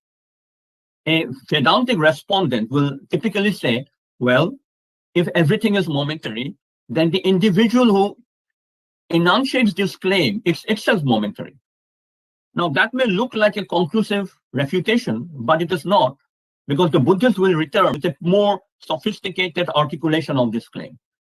The Vedantic respondent will typically not be satisfied and develop yet another line of critique. And this is how one layer of definition, reasoning, and rational engagement becomes enfolded in another layer, so that sometimes it is difficult to extricate one layer from the other. One simply does not know sometimes who is speaking, who is arguing, who is refuting, who is offering a counter-refutation. Now, sadly, Hindu-Buddhist dialectical engagement of this type gradually died out in North India by the 10th century. Some people date it to about the 12th century. And the focus of scholarly argumentation moved to Tibetan monasteries, as Professor Thurman was pointing out a while ago. However, I believe that there is still a lot to learn from this form of dialectics. And as I conclude my reflections, here is one for all of us. There is one point that we can still learn from this vanished form of dialectics in the 10th century, which is that to be able to state the viewpoint of your opponent with such precision that your opponent agrees that, wow, I could not have said it better. And so that is the golden standard, the hallmark of the Veda structure of argumentation, that you tell your opponent what the opponent believes, and the opponent realizes for the first time that indeed is what I have been trying to say. And that is a very, very difficult, demanding epistemic virtue to cultivate. And precisely for that reason, I think that is why we should try to cultivate that virtue. And that is all I have to say. It's not really a presidential remark or anything like that, as Professor Paranjit was saying. These are just some impromptu responses to what Professor Thurman was saying. Thank you. Thank you, Professor Barua. That was really brilliant, very, very useful. And I love the way you started with the refutation of the notion that India did not have argumentative or analytical traditions, and that the rational mode of engagement is something that is typical of modernity. And this is so obviously and patently untrue that even Dr. Ambedkar, who started by deriving rationality from the European Enlightenment and French Revolution, in the end, in the Buddha and his Dhamma, went back to Indian sources. I think we'll have time around noon after we hear Professor Sarao and his presentation to have a discussion.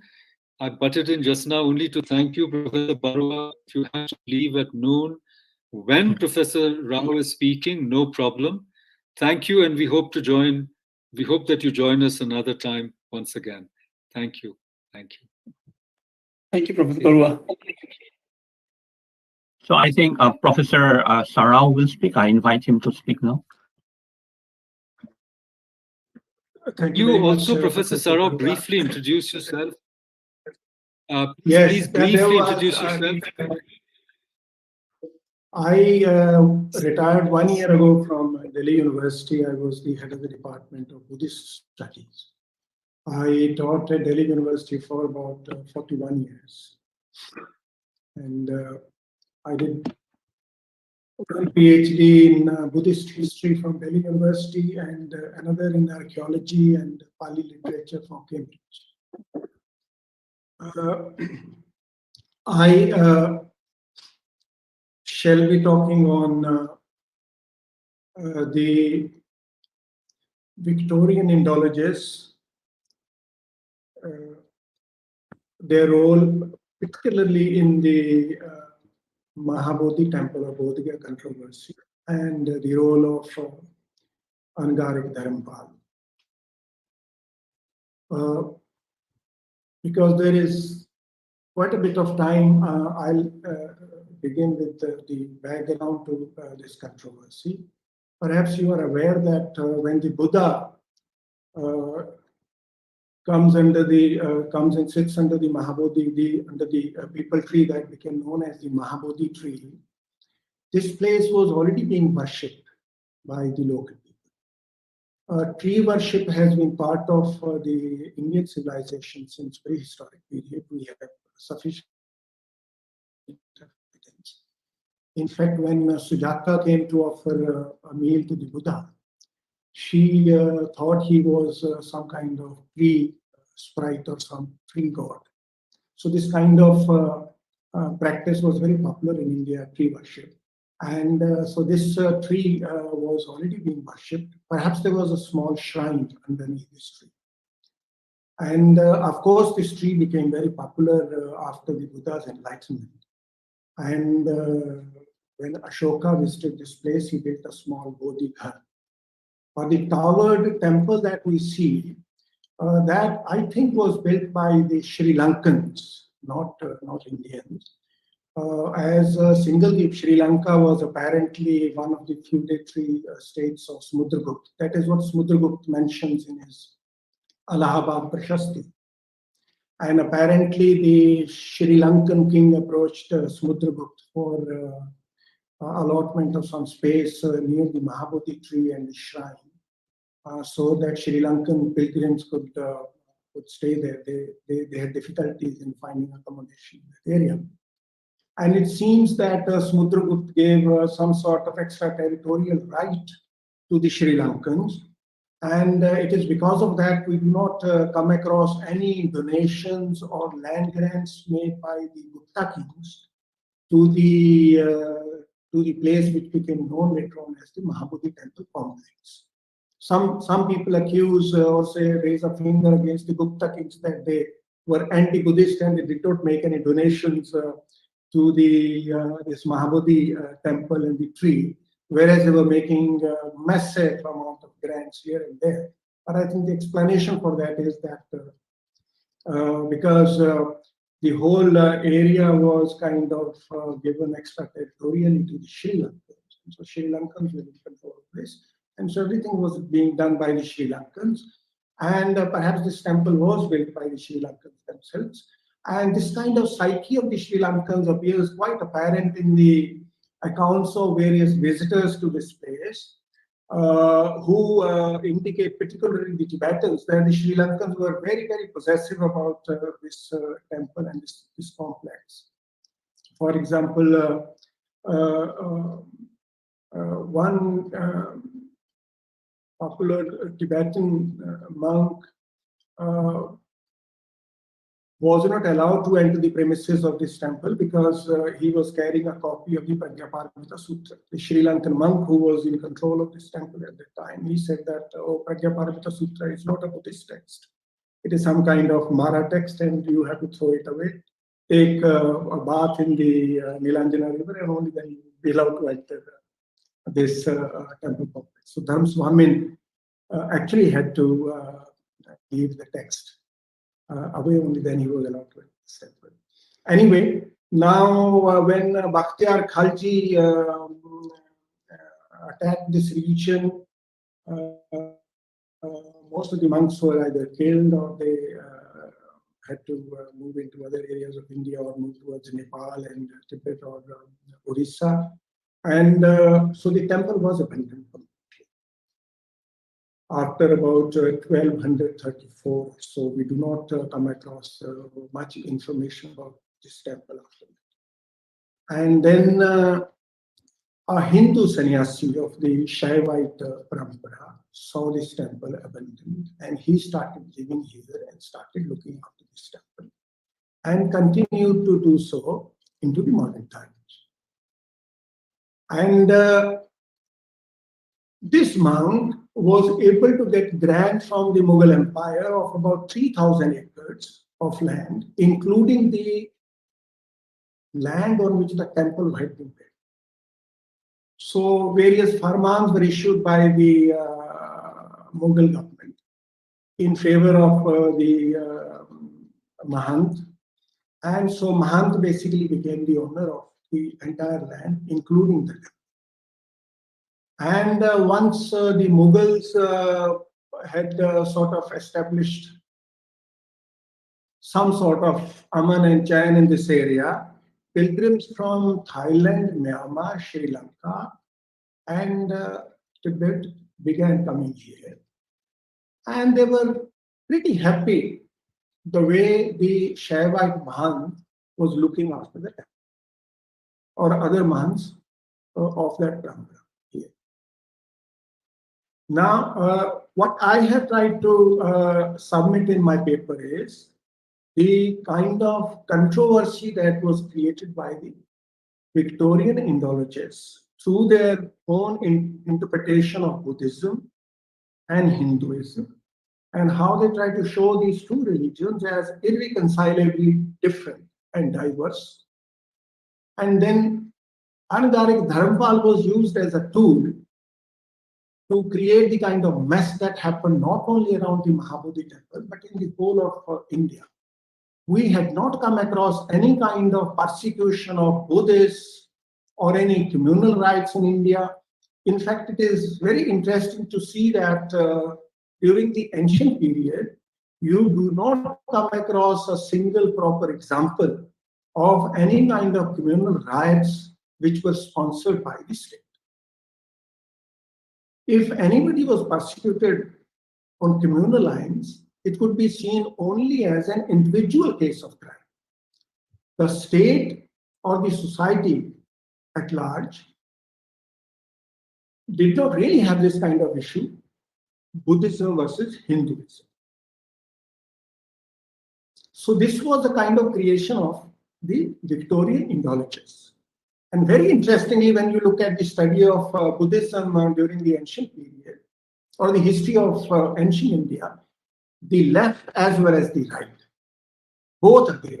Even scholars like Romila Thapar, they agree that it is almost impossible to find an example of a king or state-sponsored example where one community was persecuted, targeted.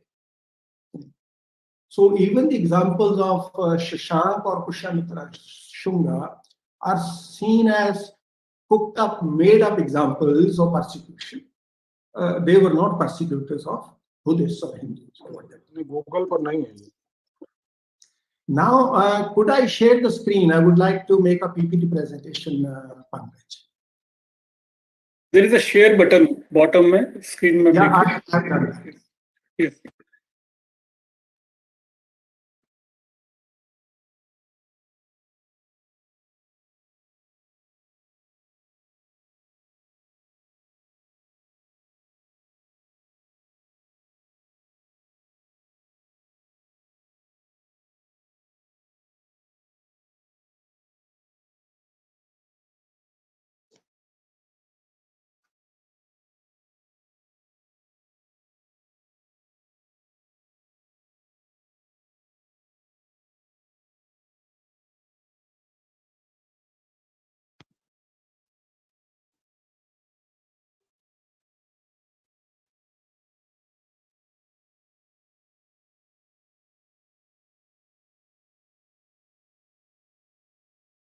Professor Rao, we can't hear you.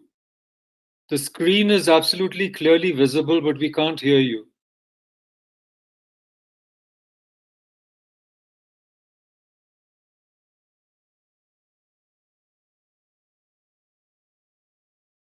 No, I think you should unmute yourself if you don't mind, Professor Sarao. We can't hear you. System analyst, कुछ problem आ रही है sir के audio में? Okay. Now? Great, Hello. great. Yeah, Okay. fantastic. Coming through, fantastic. Thank you. Right. All right. Sorry, let me start. I think I'll just use my computer like this, otherwise it might get muted again.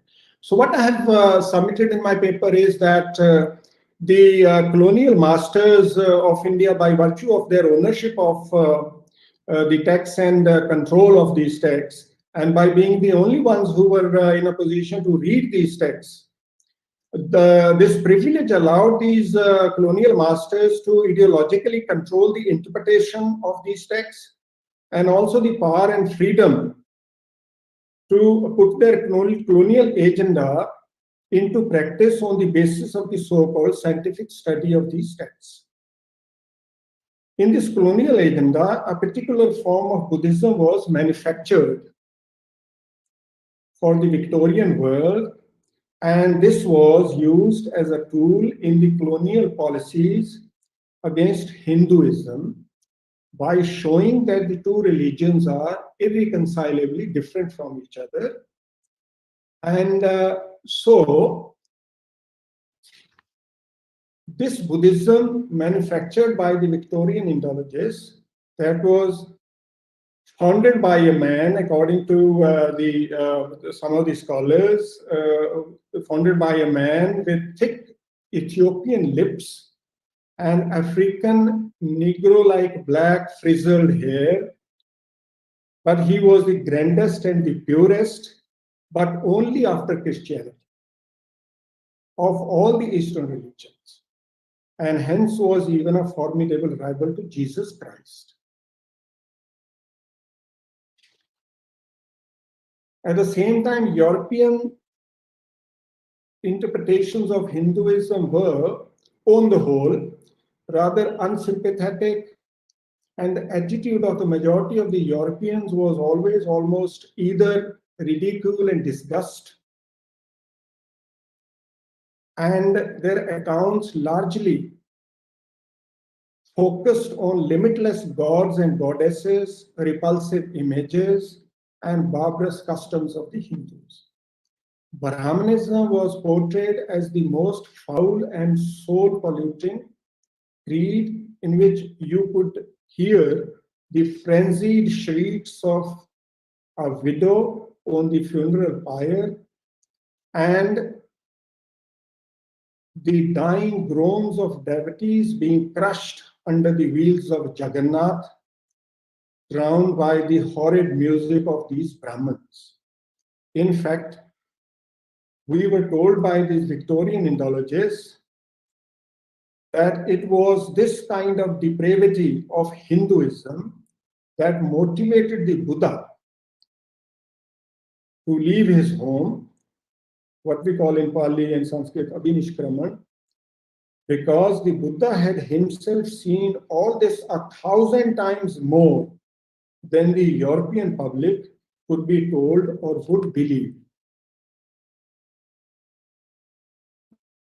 So consequently, by about the beginning of the Victorian period, the colonial masters of India, through their textual studies, had begun to see Buddhism and Hinduism as two irreconcilably, as I said, different religions, whereby Buddhism began to be portrayed as a protest or reform movement against Brahmanical Hinduism, which was utterly corrupt and degenerate.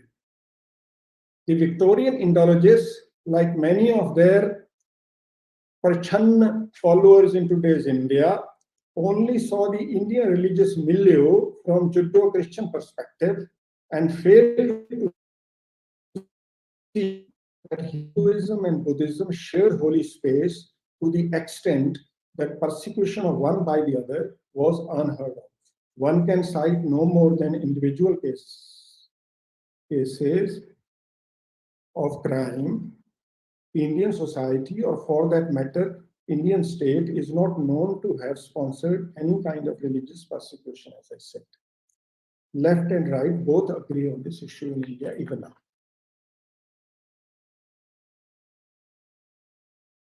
In this perception of the Buddha that he had been an opponent of Hinduism, his status was enhanced enormously, because by doing so, the Victorian Indological scholarship put the Buddha in alignment with the majority of Victorians.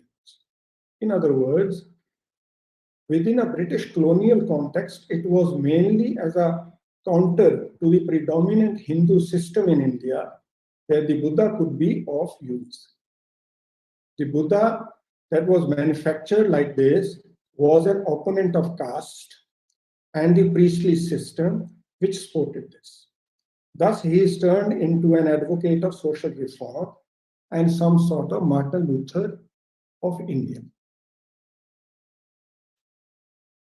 Now, so by doing this kind of study of Indian classics and portrayal of the Buddha as a sort of Martin Luther, a reformer, a great sort of equalizer, egalitarian philosophy, opposition to caste system, opposition of the Brahmins. So the Buddha is sort of portrayed like that. Even today, large number of scholars in India continue to sort of advocate that kind of perception of Buddhism. Whereas we know, for example, the Buddha never opposed caste system. The Buddha only said that caste must be determined by a person's deeds, that is karma, instead of birth, that is jati. He didn't say caste system shouldn't be there. The Buddha never made a statement like that. Also, the Buddha never opposed Brahmins as such. He only opposed or spoke against pretentious Brahmins. Otherwise, you do not hear any kind of criticism of Brahmins in Buddhist texts. In fact, you have, say, in Dhamma, you have Brahman Vag. Brahmins are praised in all sorts of ways. The Buddha calls himself a Brahman, so on and so forth. However, the Victorian Indologists now have a sort of agenda whereby the Buddha is shown as a sort of reformer or a revolutionary who is very similar to Jesus Christ, and he speaks for the poor man, he speaks for the downtrodden person. And as compared to this, Hinduism is very, very bad, it is very corrupt. Everything that is bad, it belongs to Buddhism, and everything good that is there belongs to, everything bad that is there belongs to Hinduism, and everything bad that is there belongs to Buddhism. So now we have scholars like, for example, Alexander Cunningham, who was a soldier and later became the founder of the Archaeological Survey of India. Scholars like him also use material remains and all kinds of evidence that they could find to kind of follow this kind of thesis. For example, Alexander Cunningham himself, very interestingly, only studied those sites which are mentioned by Fashian and Xuanzang in their travel logs. He doesn't go beyond that. So all the work and all the digging and all the reports that were done by Alexander Cunningham were only on the Buddhist sites. Hindu sites were completely left out. And so Cunningham also openly and freely mocked Hindus who had perverted the very purity of Indian sculpture. So people like Alexander Cunningham were saying that if you look at Buddhist art is as good and as pure as Hellenistic art, and it is the Hindus who have perverted this art, so on and so forth. And so Victorian Indologists also time and again find the treatment of images of Buddha by the Hindus as very offensive. So they see Hindu priesthood as very powerful and very arrogant. And so these people, for example, Cunningham says, were the ones whom Buddha resisted because they were forcibly abducting their wives and children or daughters. And so the Buddhist past was basically styled by these Victorian Orientalists as the authentic and unadulterated antithesis to the most abominable and degrading system of oppression ever invented by the craft of designing men, Hindus. And also all kinds of other interesting but false things were invented by these people. The most mischievous person appears to be Edwin Arnold, the author of that famous poem called The Light of Asia. He was the person who was basically behind inciting trouble at the Mahabodhi temple. For example, in one of his papers that was published in the Daily Telegraph, he says that the Maratha peasants were performing Shraddh at Mahabodhi temple and Mahabodhi tree. And they were totally ignorant and insensitive. They were using all kinds of ladders and stairs to avoid the offensive sight of the Buddha's image there. And so all kinds of propaganda by people like Alexander Cunningham, Montgomery Martin, Hamilton Buchanan was kind of put into force. And so they are sort of creating an image of Hinduism whereby the Hindus simply cannot stand the hateful image of the Buddha. And also it was Edwin Arnold for the first time who came up with this idea that Mahabodhi temple is in the control of Hindus, not Buddhists, and it belongs to the Buddhists, and therefore it should be handed over to the Buddhists. And he, in fact, in one of his papers, wrote that the price of this temple would be about 1 lakh rupees, and funds should be collected, and this temple should be bought from the Hindus, because otherwise the Mahant will not hand over the temple to the Buddhists. When people like Cunningham and Edwin Arnold were indulging in this kind of propaganda, the Burmese made a request for the repair of the temple. The Mahant was approached to the Raj, and the Mahant was very happy. He said, absolutely no problem. You can repair it or do whatever you want. And so the Burmese came around 1876, and they started repairing the temple. And now when they were repairing the temple, Alexander Cunningham made a complaint that the Burmese workers were making a mess of the older temple. They were actually destroying it, and so therefore they should be stopped forthwith.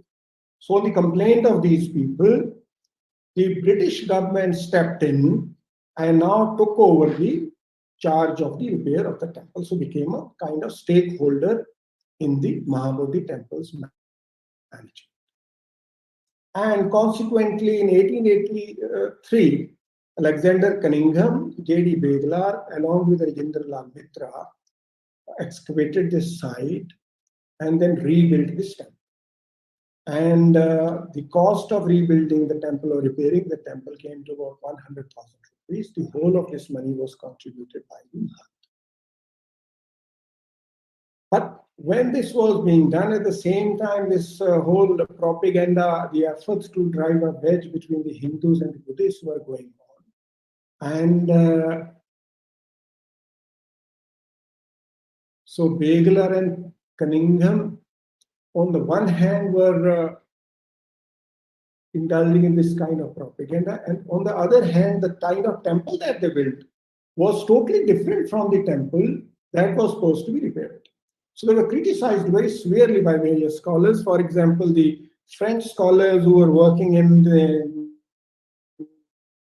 Southeast Asia, especially Cambodia, they said that the kind of vandalism in which Cunningham and his friends have indulged at Bodh Gaya, they shall not allow that kind of vandalism in Cambodia. For example, look at these two pictures. The one on the right is the original temple, and the one on the left is the temple that exists now, that was basically built by Alexander Cunningham and his friends.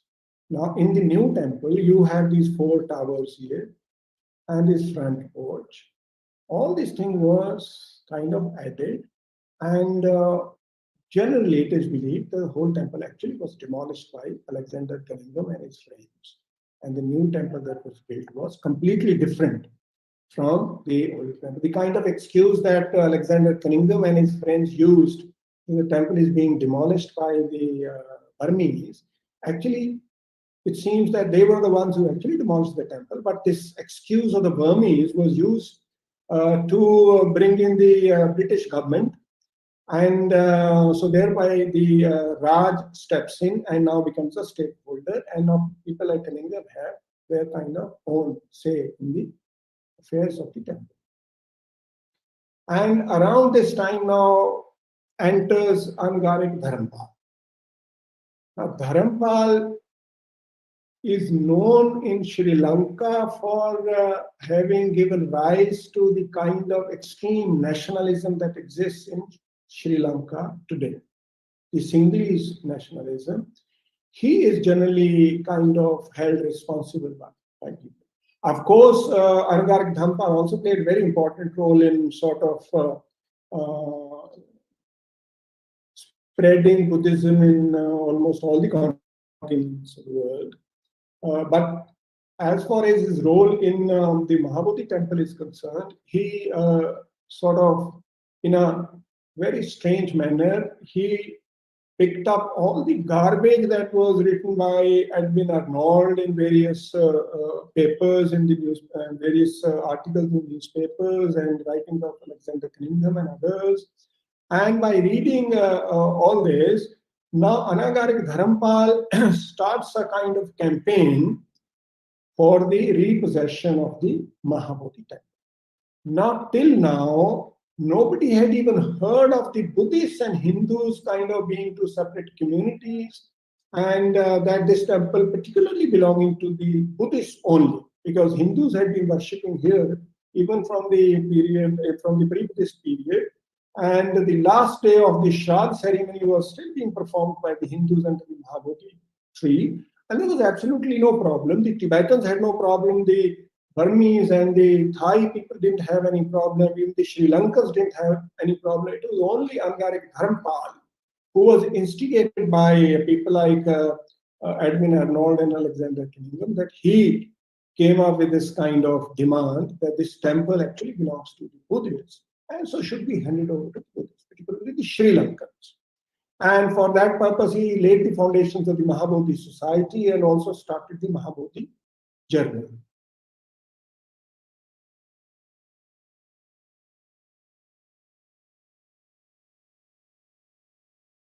And so, speaking the same kind of language as was being spoken by the Victorian Indologists, Anandarik Dharmpal has been writing and saying things like the Hindus have defaced the shrine with emblems and rituals foreign to its nature, that is, nature to the nature of Buddhism and Buddha.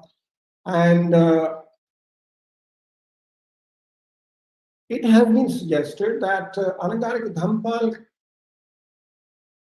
completely failed to comprehend the diplomatic minefield of colonization. And he is only kind of repeating this demand that the Shaiva occupants are wrong occupants of the temple, and India as a whole actually belongs to the Buddha, not to the Hindus, and this temple certainly belongs to the Buddhists only, and so therefore it must be handed over to them. And he's using all kinds of very foul vocabulary against the Hindus in his writings. And for example, he says about Hinduism that Hinduism was responsible for the vulgar practices of killing animals, stealing, prostitution, lasciviousness, lying, and drunkenness. These are kind of, universal kind of habits of the Hindus, and so on and so forth.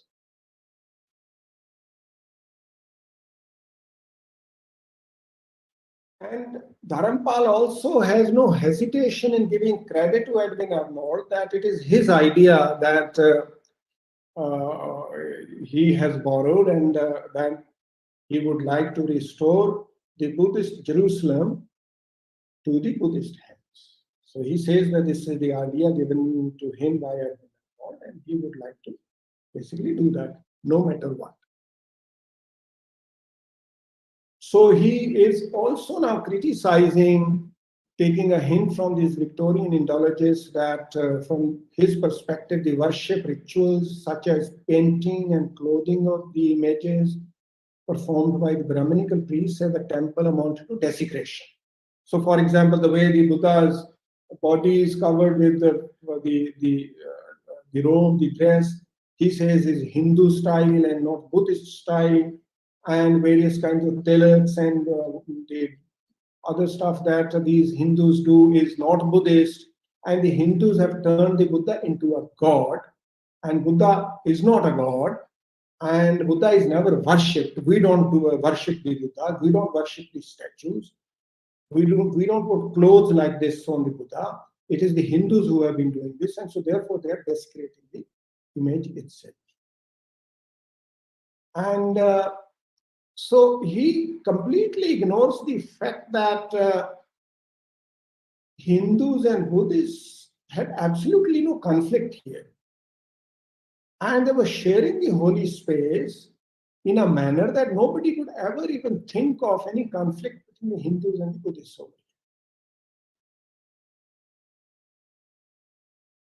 And when all this was going on, and Angarik Dharmpal was making a lot of noise about this temple being desecrated by the Mahant and his people and the Hindus, and they were indulging in all kinds of ugly, bad practices here, which were completely an insult of the Buddha and Buddhism.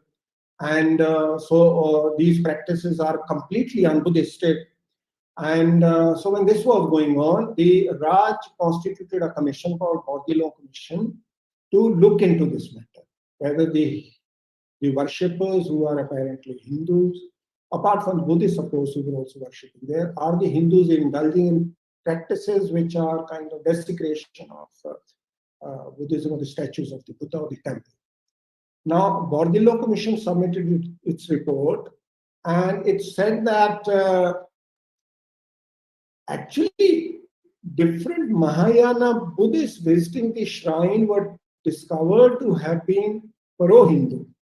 And also practices of most of the Mahayanists were exactly as that of the Hindus. So the Bordillo Commission submitted that some sects of Buddhists do make offerings of the material nature like the Hindus, and the Mahayana worshippers are more or less same as the Hindu worshippers, and so therefore the kind of propaganda in which Anagarik Dharampal is indulging is not correct. And also the high royalty approached Anagarik Dharampal and requested him not to really indulge in this kind of propaganda. For example, Prince Damrong, who had actually visited the Mahabodhi temple some years ago, and he was very happy the kind of reception he got in the Mahabodhi temple by the Mahant. And he said, he wrote a letter to Anagarik Dharampal, and he said, why don't you pay attention to, Buddhism and the kind of good work that a Buddhist should do, and the diffusion of knowledge, instead of indulging in this kind of politics. Many Sri Lankans were also happy with the kind of politics that Anagarik Dharampal was indulging. However, when after having collected sufficient money, Anagarik Dharampal failed to purchase the temple from the Mahant. Mahant refused to sell the temple. In fact, he snubbed him very badly.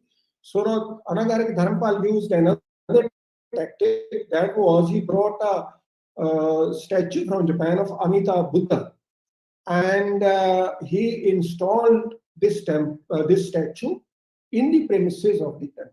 Actually, in the sanctum sanctorum of the temple, the only first floor. So you have two floors, the ground floor and the upper floor. On the upper floor, and many statues before Anagarik Dharampal had been installed by the Buddhists there. And there was absolutely no problem, but the kind of politics in which Dharampal was indulging and the kind of propaganda he was carrying out against the Mahant and Hindus. So now the people of the Mahant came and stopped Anagarik Dharampal from installing the statue. Actually, he had installed the statue, they picked it up and put it in the ground outside the temple. And many Sri Lankans approached Dharampal and told him not to please indulge in this kind of thing. It is not good for Buddhism, good for him. But he refused to listen to anybody. And so Dharampal now lodged a complaint against the Mahant and his men that he was beaten up, so on and so forth. And that the temple rightfully belongs to the Buddhists. Now this case went all the way to the Calcutta High Court. In the Calcutta High Court, Anagarik Dharampal lost the case. And the Calcutta High Court judgment was quite critical of Anagarik Dharampal. And the court said that there is absolutely no instance of any disturbance between the Buddhist worshippers and the Hindu Mahant or their subordinates. It is a multivalent, multi-religious site. Hindus and Buddhists had been worshipping here without any problem. And so therefore what Anagarik Dharampal had done was wrong. And so this was kind of a big sort of loss for Anagarik Dharampal. And also financially, it was a very, very big loss for Anagarik Dharampal. Now, Anagarik Dharampal had collected all kinds of funds for various kinds of activities, including establishing a Buddhist college and some other institutions. All that money that was gathered was largely spent by Anagarik Dharampal without permission from the other managers of these funds on the court case. So about 22,500 rupees was spent on the case, which by today's prices would be more than 1 crore rupees. A lot of money. The entire temple cost only 100,000 rupees, the construction of the whole temple, and it was what 1/5 of that money that was spent by Anagarik Dhampal in the case. And so after Anagarik Dhampal lost the case in the High Court, now he started approaching various kinds of other fora. For example, the Congress party, Gandhiji was brought in, Babu Rajendra Prasad was brought in, and they tried to help, but they could not help. And then he approached Hindu Mahasabha. Hindu Mahasabha, actually, because Hindu Mahasabha considered Buddhists, Jains, Hindus basically part of the Sanatan Dharma, they had no problem if the Mahabodhi temple is handed over to Anagarik Dhampal or whoever. And so they also try to help. But ultimately, the kind of propaganda and the kind of vocabulary that Anagarik Dhampal was using became kind of so irritating for everybody that finally even Hindu Mahasabha withdrew. So the Congress party and different leaders also failed to help Anagarik Dhampal. Ultimately, Anagarik Dhampal, he died in 1931. So he was not able to kind of take possession of the Mahabodhi temple. So about the role of Anagarik Dhampal in the Mahabodhi temple affair and also the Victorian Indologists is that Anagarik Dhampal was himself tangled in this knot in ways more complex than he could possibly have been aware.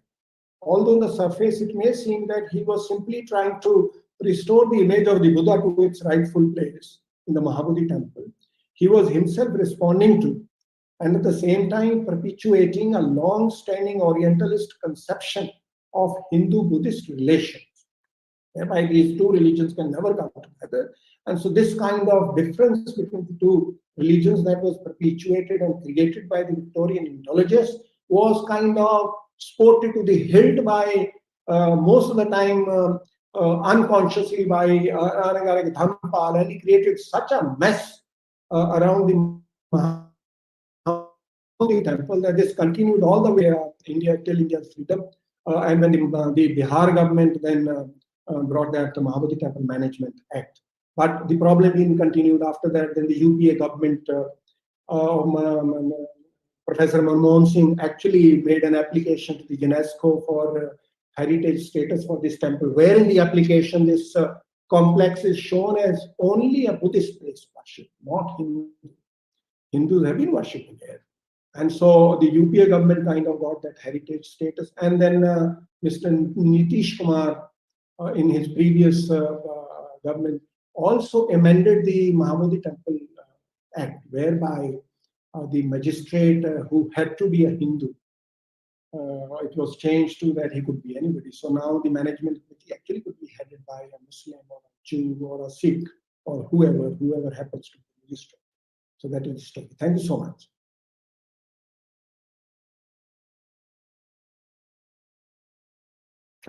Thank you, Professor Sarao. You have brought into this conference a very, very important perspective. And I'm sorry I said please say a few words about yourself. That's only because some people in the chats were asking me. And I think Pankaj also has sent the link for the bios of all the participants. So please, those who are not familiar with the work of some of our speakers, kindly look at that. But I just wanted to tell our viewers and audiences that Professor Sarao has written a really, really important path-breaking book on not just the history of the Mahabodhi temple. I think that was published by Springer. I remember looking at it. But for me, the eye-opening book that he wrote is called The Decline of Buddhism in India, A Fresh Perspective. I believe Motilal Banarsi Das published this book. But sorry, I beg your pardon, Munshiram Manohar Lal. But for me, this book was the eye-opener, sir. When I read this, so many questions that had troubled me for decades You have suggested answers with evidence, and the propaganda surrounding Hindu-Buddhist relations suddenly became clear in my mind because of you. And today, once again, you have done yeoman service in showing us the Victorian conspiracy of divide and rule, which then we ourselves internalize. This is the power of Orientalism, that we internalize these ideas. And I saw this firsthand in terms of my research in, Swami Vivekananda, where at the Parliament of Religions, he says, we are one. And then he starts clashing with Angarka Dharampal, because Dharampal is promoting a completely contrary ideology. In the complete works of Vivekananda, you see this exchange and how, in a way, Vivekananda exposes him, a kind of, you might call him opportunist, charlatan, whatever words you can use. But in your book by Springer on Mahabodhi Temple, all this is very, very well documented. And even today, if you go to the Mahabodhi Temple, there is a Mahant who sits there. There is a Shivalinga. You can offer worship if you're a Hindu, as I did myself. But the Buddhicization of this shrine is as you said, has been contributed to by successive governments. So, and the divisive narrative, we had this Dravidianism was also conspiracy of these Victorian Indologists, Bishop Caldwell and others. All of this is now well known. But the important thing you brought out is that the repercussions of this divisiveness are still current, not only in Dravidian movements which are in power today, but in all kinds of distortions. And for me, before I read your book, I happened to visit Ajanta and Ellora. And when I saw three beautifully, coexistent traditions in sculpture, I mean, there was no doubt in my mind. There's the great Kailash temple, there are great shrines to Buddha and Jaina shrines, all cheek by jowl. I said, if these people were constantly fighting for 1,000 years, as we've been taught, this would have been practically impossible. But thank you so much. And I just wanted to add one footnote, then I can request Pankaj ji to say a few words and then throw it open. And I request those who have questions, please send them in the chat box. And I will also invite you to speak. There's no prohibition, but sometimes the voice doesn't come through. So I request you, please send the questions in the chat box. I really request you to do that so that it becomes easier for us to manage. There's a large number of participants. So the thing that I wanted to say, with due respect to Professor Thurman, is once again, I see that kind of attitude there, that please acknowledge what Mahayana Buddhism or Sanskrit Buddhism has given Hinduism. So Tantra came from there, Yoga came from there, even the idea of moksha came from there, and so on. But I think the way we view it, I myself have called it intermedial hermeneutics. See, nobody has an exclusive right, or you can't patent that, oh, Tantra came from here, female goddesses came from here. I don't think this is a useful attitude. I think things came together out of dialogue. I think Professor Barua pointed this out beautifully. And even the Buddha didn't see himself as a Buddhist. And you rightly said this anti-Brahmanism was superimposed later. Most of the great followers of Buddha were Brahmins. And this tremendous prejudice that was built into this Hindu versus Buddhist type of clash. In fact, from your presentation, I mean, I didn't know the role Edwin Arnold had played. Thank you. Because even Gandhi read the Gita through Edwin Arnold. So Edwin Arnold needs to be looked at more closely, and so do the Theosophists, by the way. But the last thing I wanted to say,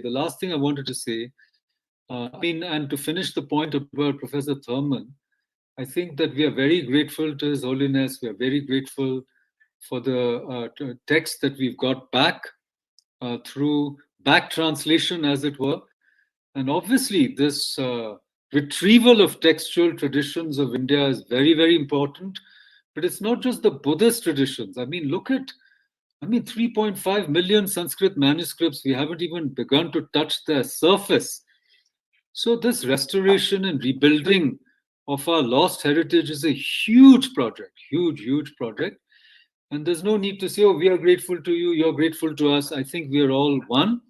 And it's in dialogue that the great ideas, the defining ideas of our tradition, our culture have come through dialogue. Similarly, Jain Hindus, some people are trying to make it into an oppositional tradition. I don't see it like that at all, frankly.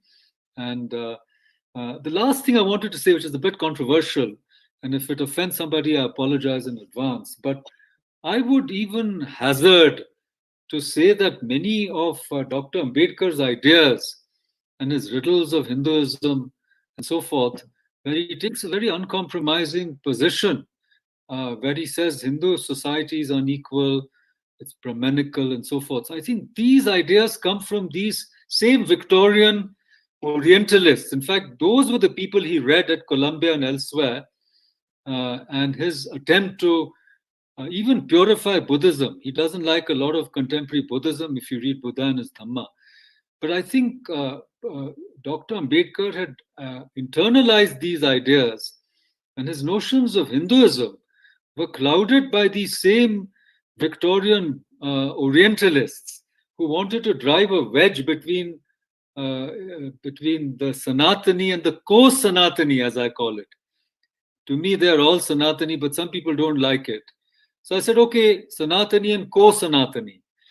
And these had no real division, difference, except a short time when the Shaivites and the Jainas in Tamil Nadu, there were some clashes. But by and large, I think there was peaceful coexistence. There were no witch hunts on the basis of religion. And this taking over of each other's shrines, breaking temples, destroying temples, all of this came later. So, Professor Sarao, I thank you for your brilliant exposition. I would recommend your books. 2 books I've already recommended.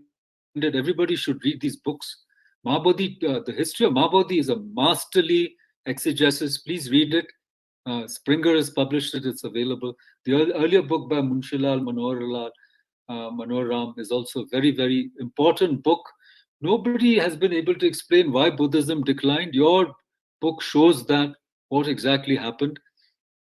And finally, about Himalayan Buddhism, Sanskrit Buddhism, the Vajrayana traditions are so powerful. It's not just the dialectical traditions of Nalanda, but the Yogachar traditions, the Vajrayana traditions, Padma Sambhava as a great unifier in this region, and the kinds of practices that are still there in Ladakh, which predate Tibetan Buddhism. I think these are things to talk about, though some of them may be controversial. Pankajji, please make some comments, and then let us go over to the questions. There are quite a few I've got already. I'll just say that I discovered Professor Sarao through his Encyclopedia of Buddhism and Jainism that came through Springer. Thank you again, sir. I think Makranji has really summarized very well what you all shared with us. I'll just say about Professor Thurman also. He was my professor when I was doing my master's in religious studies at Columbia University. And I used to have similar dialectical debates and even polemics against each other. Professor Thurman would mock Hinduism, I would mock Buddhism, and that's how we had a lot of fun at Columbia before I met, just after I met Makranji back in 2002 in New York. So those were the days, all the memories were revived. With that, I will take my leave. Now I'll go back to sleep. It is 1:47 a.m. here in Dallas. But I welcome all the participants and their comments, and I'm sure you'll all have great fun. I'll join back probably for the afternoon session later. Thank you, everybody. Good night. Thank you, Pankajji. Sleep well. Have a peaceful rest. And I once again thank you for this wonderful conference. I'm enjoying every moment of it. Sleep well. We'll see you soon. Now, let me read a few comments that have already come from Dr. Arvind Kumar Singh. Very eye-opening. He says the Angarika Dharmapala controversy, Mahabodhi temple dealt with totally different perspective from traditional views. Well documented, very enlightening speech, very informative. Then I've got a few more comments in the chat box. Eye-opening, beautifully presented, praising Professor Sarao. And again from May Kalyana Sundaram, thank you, Professor Rao. He says, Balram Shuklaji says, our own fellow. He's a great scholar. He's one of the few people, Professor Shukla, who's a great scholar in both Sanskrit and Persian, and he's working on Prakrit right now, and a Vayakyarana Kara of a great repute. Anyhow, he says so-called reformers generally bifurcate past into two chunks, recent and remote. Contempt against Hinduism showcases the same tendency, whether it be Cunningham or Muhammad Iqbal. Deepak Kumar, thank you. Professor Sarao, sir, very informative, and so on. Now, okay, since I've got no question, please raise your hand. And I can't see all of you, so kindly raise your hand. And when I call you, unmute yourself and please ask the question. Go ahead. I think I'll invite Professor Bhatt first, since I see him and he's a very eminent scholar. Bhatt Sahab, kindly share your enlightening thoughts, please. Thank you. Please unmute yourself, sir. I'm muting myself. Please, you unmute yourself.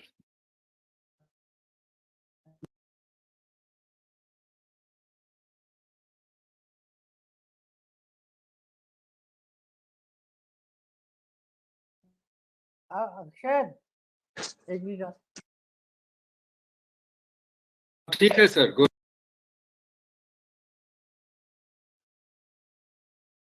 Hello. I'm audible. Yes, sir. Yes, sir. Please go ahead.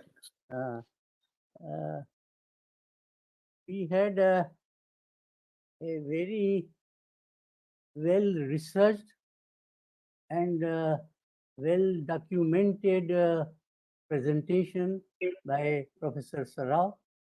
I congratulate him for his erudition. In fact, Indian culture has been holistic and integral, and only some vested interest tried to have this sort of a division between Hinduism and Buddhism, or Hinduism and Jainism. About Jainism also, we have Sagarmal Jain, led Professor Sagarmal Jain, where he clearly writes that Jainism has been a part of Hinduism, and when Lord Mahavir observed 21 days of fast, he said that he will speak only to Vedic Brahmins. This is on record.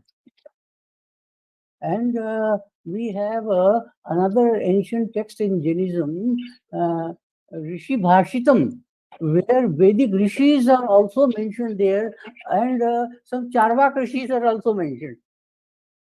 So even this sort of division between the Vedic and the Shamanic or this Lokayat is a later imposition. It's not there in original. So if you go to the original text, we find that there is a perfect homogeneity, and there has been vada, not vivada.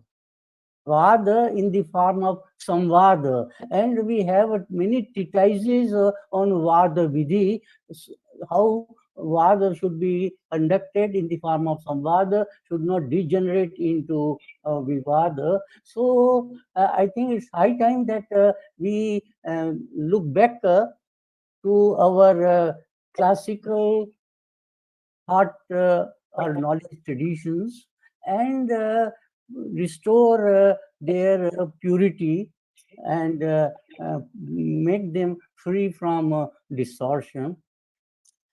Professor Rao is a very good Buddhist historian, and therefore, like Sagarmal Jain, he also has contributed quite a lot for Buddhist studies, and I therefore very much feel happy in listening to him. I myself wrote a book on Buddhist epistemology, published from Greenwood Press, and I have pointed out there also that how Buddha has accepted all noble ideas in the existing Vedic tradition. Only some distortions and deviations he had pointed out and criticized. Buddha was never anti-Vedic.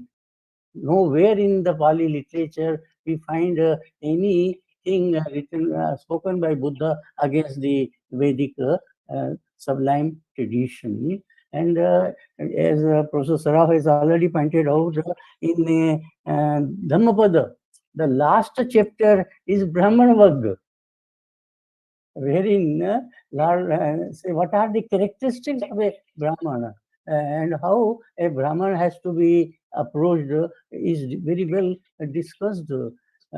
Only through karma we have this sort of division in the society, not through birth. This is what Buddha said. And in fact, Buddha sometimes also expressed that in the next birth he would like to be a Brahmin. Well, these are all well documented things, not later concoctions. And therefore, we have to go back to the originals and keep the record straight. And for that, I congratulate Professor Saraf once again. And I also congratulate Professor Makarand Pranjay for his positive attitude, because many people have this sort of a negative and divisive approach. But Makarand has a very constructive and positive approach, and therefore I congratulate him. Thank you very much. Thank you, sir. Those are words of blessing for us. I'm deeply grateful. And now we have a question.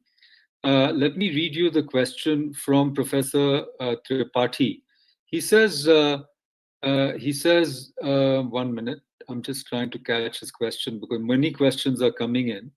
He says, since you have done an extensive study, may I ask, were there no scholarly writings against these Victorian indulgences then? I mean, were they not contested? If not, why so? Any specific reason that there were not scholarly rejection of those writings? This is from Dr. Tripathi. Professor Rao, please answer. Professor Rao, yeah, please answer. Now, of course, there have been some scholars who have written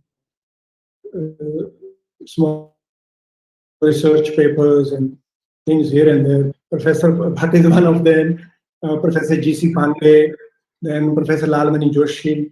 They have from time to time written a few things. But the problem has been, seriously, because I am a person of history, I did my B Honours and MA in history from Delhi University. Trust me, till the BJP government came to power in Delhi, ICHR, Indian Council of Historical Research, Delhi University, JNU, Jamia Millia, Aligarh University, which normally contribute historians to the country, they were all controlled by our leftist friends. Congress is basically prachanna leftists. I mean, many of them have been my teachers, but the problem is, unless you are a leftist, you wouldn't get a job in a university, even in a college. The situation has been even today so very bad. So you couldn't really grow as a scholar unless you are a leftist or at least pretend to be a leftist. Even after the BJP government came to power. Look what is happening at the ICHR. I'm sorry to say this. ICHR still is in the control of people who have absolutely no knowledge of history. BJP government and RSS people have been putting people into the Indian Council of Historical Research who have absolutely no knowledge of history. If there are few scholars who are historians, for example, my Guruji Dilip Chakrabarty, who have one European scholar who is an Indian citizen now called Elst, and then another French scholar who is also an Indian, Danino. Michel These people have been kicked out of ICHR completely. So therefore, in India, even till now, there is absolutely no opportunity to have access to any resources, to do any work. You would lose your job if you do that kind of work. I know the kind of problems I face when I take on, say, ICHR for kind of making, grants to people who have absolutely no knowledge of history. after the BJP government came to power, and before that, the Congress governments totally everybody was left. People like Irfan Habib and Professor R.S. Sharma, my Guruji again, completely controlled ICHR. So with that kind of situation, it's thank you, Professor Sarao. I think those of us who have been in academics have first-hand experiences. I was at JNU, and I used to call it the Pancha Bakar, or the B-car. So first you're branded, then you're boycotted, then you're browbeaten, then you're bullied, and the last word is a bit unparliamentary. If they can't silence you, then they bullshit you. In other words, people just keep throwing nonsense at you, and you get entangled, and all your time wasted in useless discussions. Anyhow, but we'll steer away from the politics of academics. We'll come back to the important issue. Here's a question from Dr. Sonia Jasrotia. She says, Sir, was Dr. Ambedkar influenced by the Victorian historians, or was he sailing on the wave against the Sanatan Dharma? Professor Sarao, would you like to say anything about this? I think Dr. Ambedkar was a very patriotic person. If you read his book, Thoughts on Pakistan, you would realize. Of course, there was all kinds of struggle going on for sharing the resources, access to the resources. And Gandhi, he was playing his own kind of politics. So Ambedkar, perhaps as a matter of survival, perhaps used this tool exactly as the Victorian Indologists had done. So in certain ways, he also became a sort of tool in the hands of these Victorian Indologists, or the kind of thinking of the Victorian Indologists. And that kind of thing has continued even till today. I wouldn't like to name any particular community, but there are certain groups of people who call themselves as so-called Buddhists. And they think they have kind of ownership of Buddhism. And you say anything in academic criticism. You disagree with me, I have no problem. But you begin threatening me with physical violence. I have faced it a couple of times in Maharashtra, Nagpur, and Pune, where followers of Dr. Ambedkar completely throw academic debate to the winds. Many of them, they just become very physical and very violent. So that kind of thing has continued. And let me give you an example of Delhi University itself. I retired about a year and a half ago. Till today, my pension file has not been processed by Delhi University because Delhi University is in complete control of left and Congress. The two groups don't like me at all, so my file is missing. And I'm on the verge of starvation. I have to borrow money from my brother and others, and I don't even have money to pay rent because these colleagues of mine at Delhi University just are sort of, think, so that kind of environment with, and I think Dr. Ambedkar also sort of became a sort of tool to some extent. Sir, I'm very sorry to hear this. Let's see if we can help in any way. I think we should write to ministry about this. It's a very serious matter. And I'm sure Bhatt Saab can also help. He's very well known, very well connected. He can put in a word. I think stopping your pension is not acceptable on any ground whatsoever, certainly not on ideological ground. Now, we have a few questions for you. Actually, we are running out of time, but the questions, I'll take two more. One question is about the BTMC Act. This comes from Dr. Arvind Kumar Singh. He says, why should the chairman belong to any community? He says, if he's a Muslim, the question is, throw some light on BTMC Act. And if the chairman is the district magistrate of Gaya, but if he or she is a Muslim, then the chairmanship will be given to someone else. Is that true? He's asking you. The act that was originally passed, I think, in 1949, according to that, the magistrate must be a Hindu. If the magistrate happens to be a non-Hindu, then the government nominates a Hindu as the fifth member who would be the chairperson. So for Hindus, for Buddhists, and the chairperson has to be a Hindu. Now, Sri Nitish Kumar in the previous government amended this act. And according to the amendment now, the magistrate could be a Muslim and whoever he or she is shall be the chairperson of the management. So now actually a Muslim could be a chairperson. Anyway. Okay, thank you. I think this will be our last question from Professor Smita Srinivas. It's a kind of complicated question. She says, wonderful workshop and thank you, Professor Sarao. Are the analytical, philosophical traditions of Vedanta, Nyaya, etc., separated from these cultural diatribes against Hinduism and Buddhism? In other words, there is a separation that we could make between the analytical traditions and the ideological or the polemical traditions. This is her question.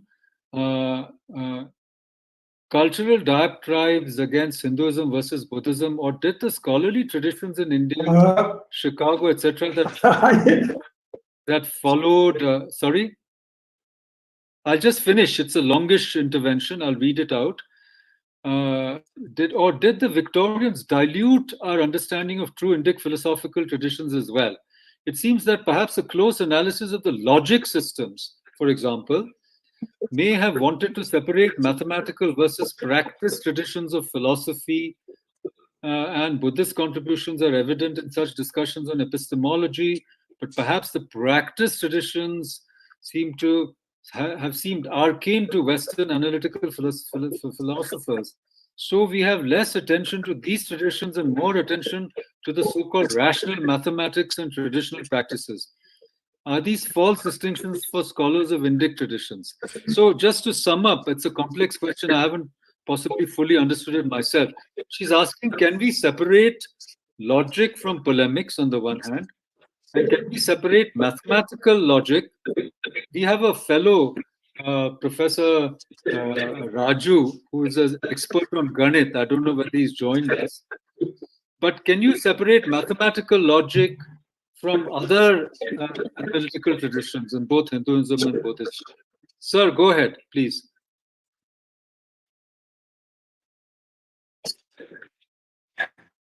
I'm not a man of it, so it's very difficult for me to sort of answer this.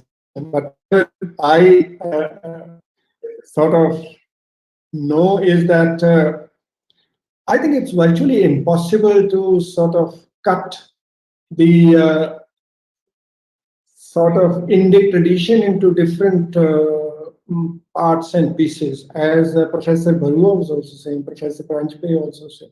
I think it's not. It's wrong to sort of cut them and see them as different from each other. And so when I look at the 6 different philosophical systems in ancient India, then Jainism and Buddhism, those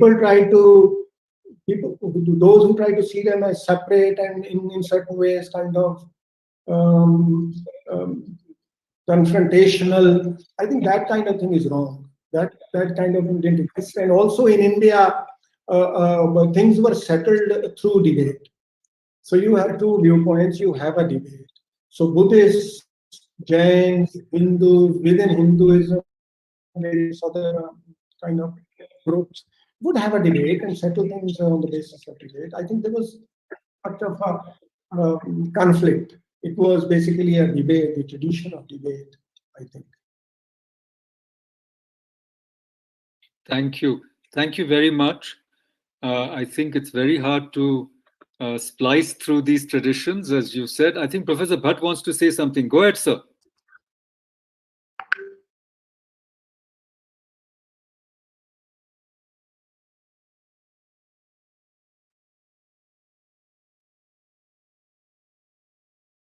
Professor Bhatt, please unmute yourself and answer. I'm unmute, I believe. Am I audible? Yes, sir. Please go ahead. Sir, go ahead. So, a clear distinction has been drawn between Vada, Chala, Vitanda, Nigrastan, etc. And only Vad has been approved as a mode of philosophizing. And we have a saying, Vade Vade Jayate Tattva Bodha. So, Vad alone is to be undertaken in a philosophical debate that has been done in our tradition, within the Brahmanic traditions, within the Shamanic traditions, and in between Brahmanic and Shamanic traditions. So we have to, in fact, visit our classical heritage once again, afresh, with a positive mind. Thank you so much. Thank you. I think Professor Smita Srinivas has also said, I don't need a rushed answer. She says, I'm trained in mathematics and economist and see a false analytical philosophy emerging.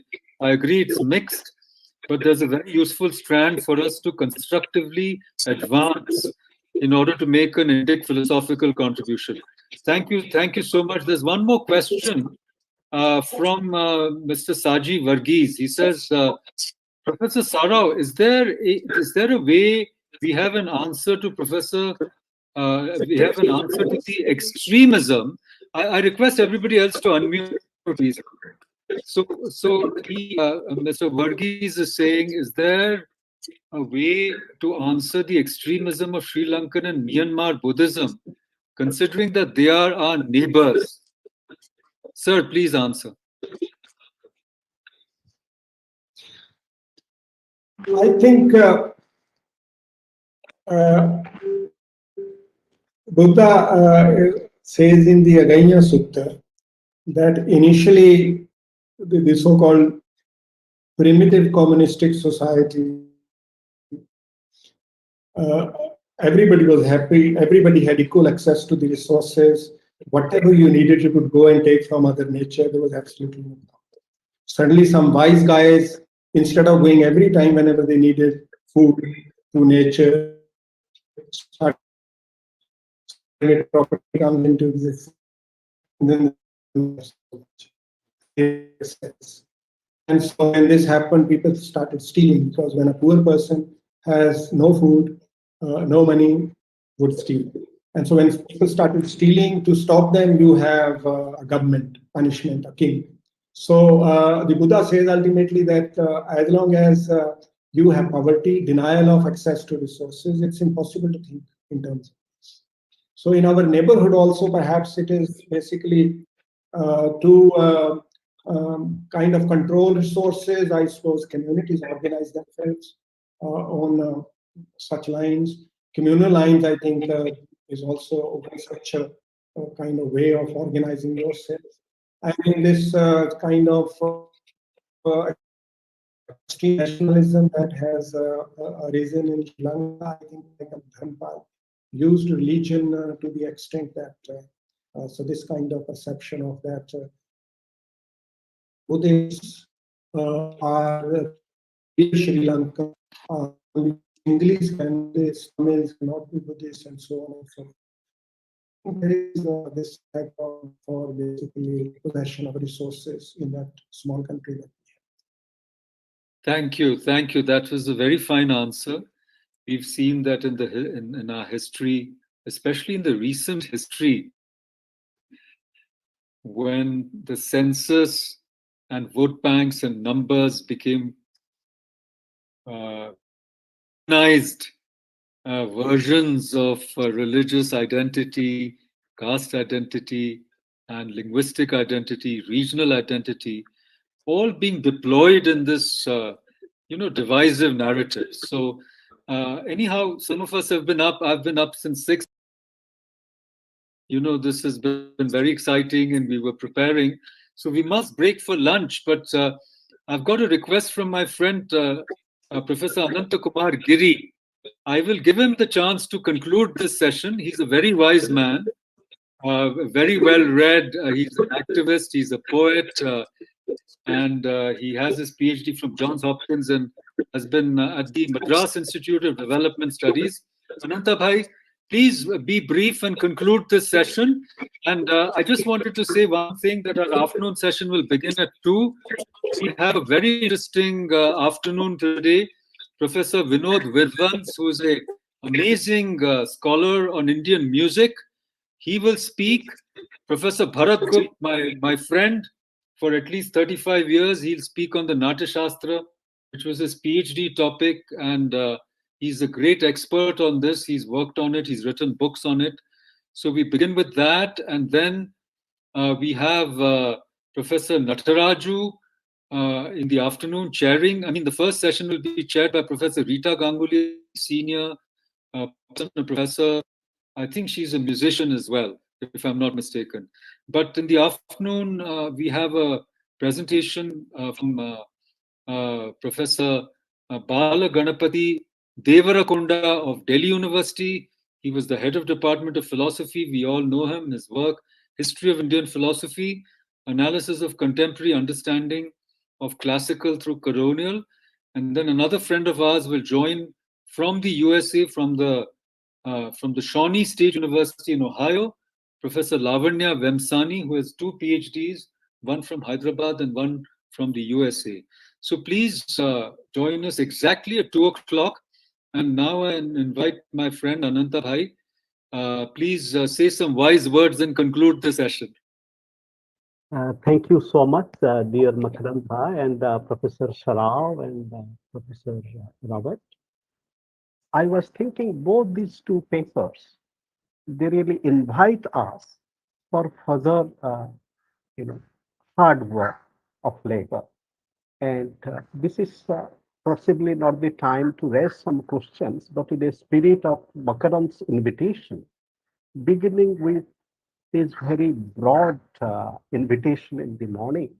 So this challenge of being with Indology and Indic studies today. And my only submission here, and even if, and I think terming it Bharata Vidya is deeply inviting, but this journey is also a journey with the contemporary. So therefore, we are invited to be with temporal in a very open sense. So to cultivate Indology and Indic studies with both the contemporary and multiple layers of time. And it is in this sense, these two papers, Professor Robert's paper about Sanskrit Hinduism, for example, but the paper Sanskrit Hinduism is an invitation for understanding layers of the multilingual, as it draws on the Pali and also the Tibetan sources and translation. And with Professor Sarao, for example, how do we realize the Buddha? Now, the Buddha might not have critiqued the caste system, but the very idea of caste on your own achievement itself, what are the criteria of achievement? He might not have critiqued the Brahminical system, but the idea of the Brahman in Buddha's sadhana, is it the same as the idea of the Brahman? I think these are further invitations for us. And my also another submission is that speaking about Buddhist studies, the kind of the cosmopolitan and the planetary conversation that took place between the Greek sources and the Buddhist sources, and in Central Asia, the dialogue between Islam and Buddhist epistemology. And therefore, in cultivating Bharata Vidya as a contemporary which builds on multiple layers of our reality and civilization, we also need to include Islamic sources. And so that was my submission to this very deeply inviting dialogue and exploration. Thank you, Ananta. I think Al-Baruni is a very important defining text in many ways. And if we had a paper, a new reading of Al-Baruni, it would have been great. But I really want to resonate to your idea of temporality, because all times are included in the present. Our notion of Kala is so complex. Times past, times present. And from an Aurobindonian perspective, times future are also contained in the time present. And we want this present to be a gift, to be a present, if I were to pun on the word present, to the scholarly community which has taken time to join us from the US, from Europe, and from different parts of India. My pranams to all of you. Please enjoy your lunch and please be back at 2 o'clock. I want to see all of you back. I know you're very busy, but we are all working from home. So don't abandon us. Please join us again. And we look forward to seeing you again. Thank you so much. Thank you. Namaskar. Namaskar.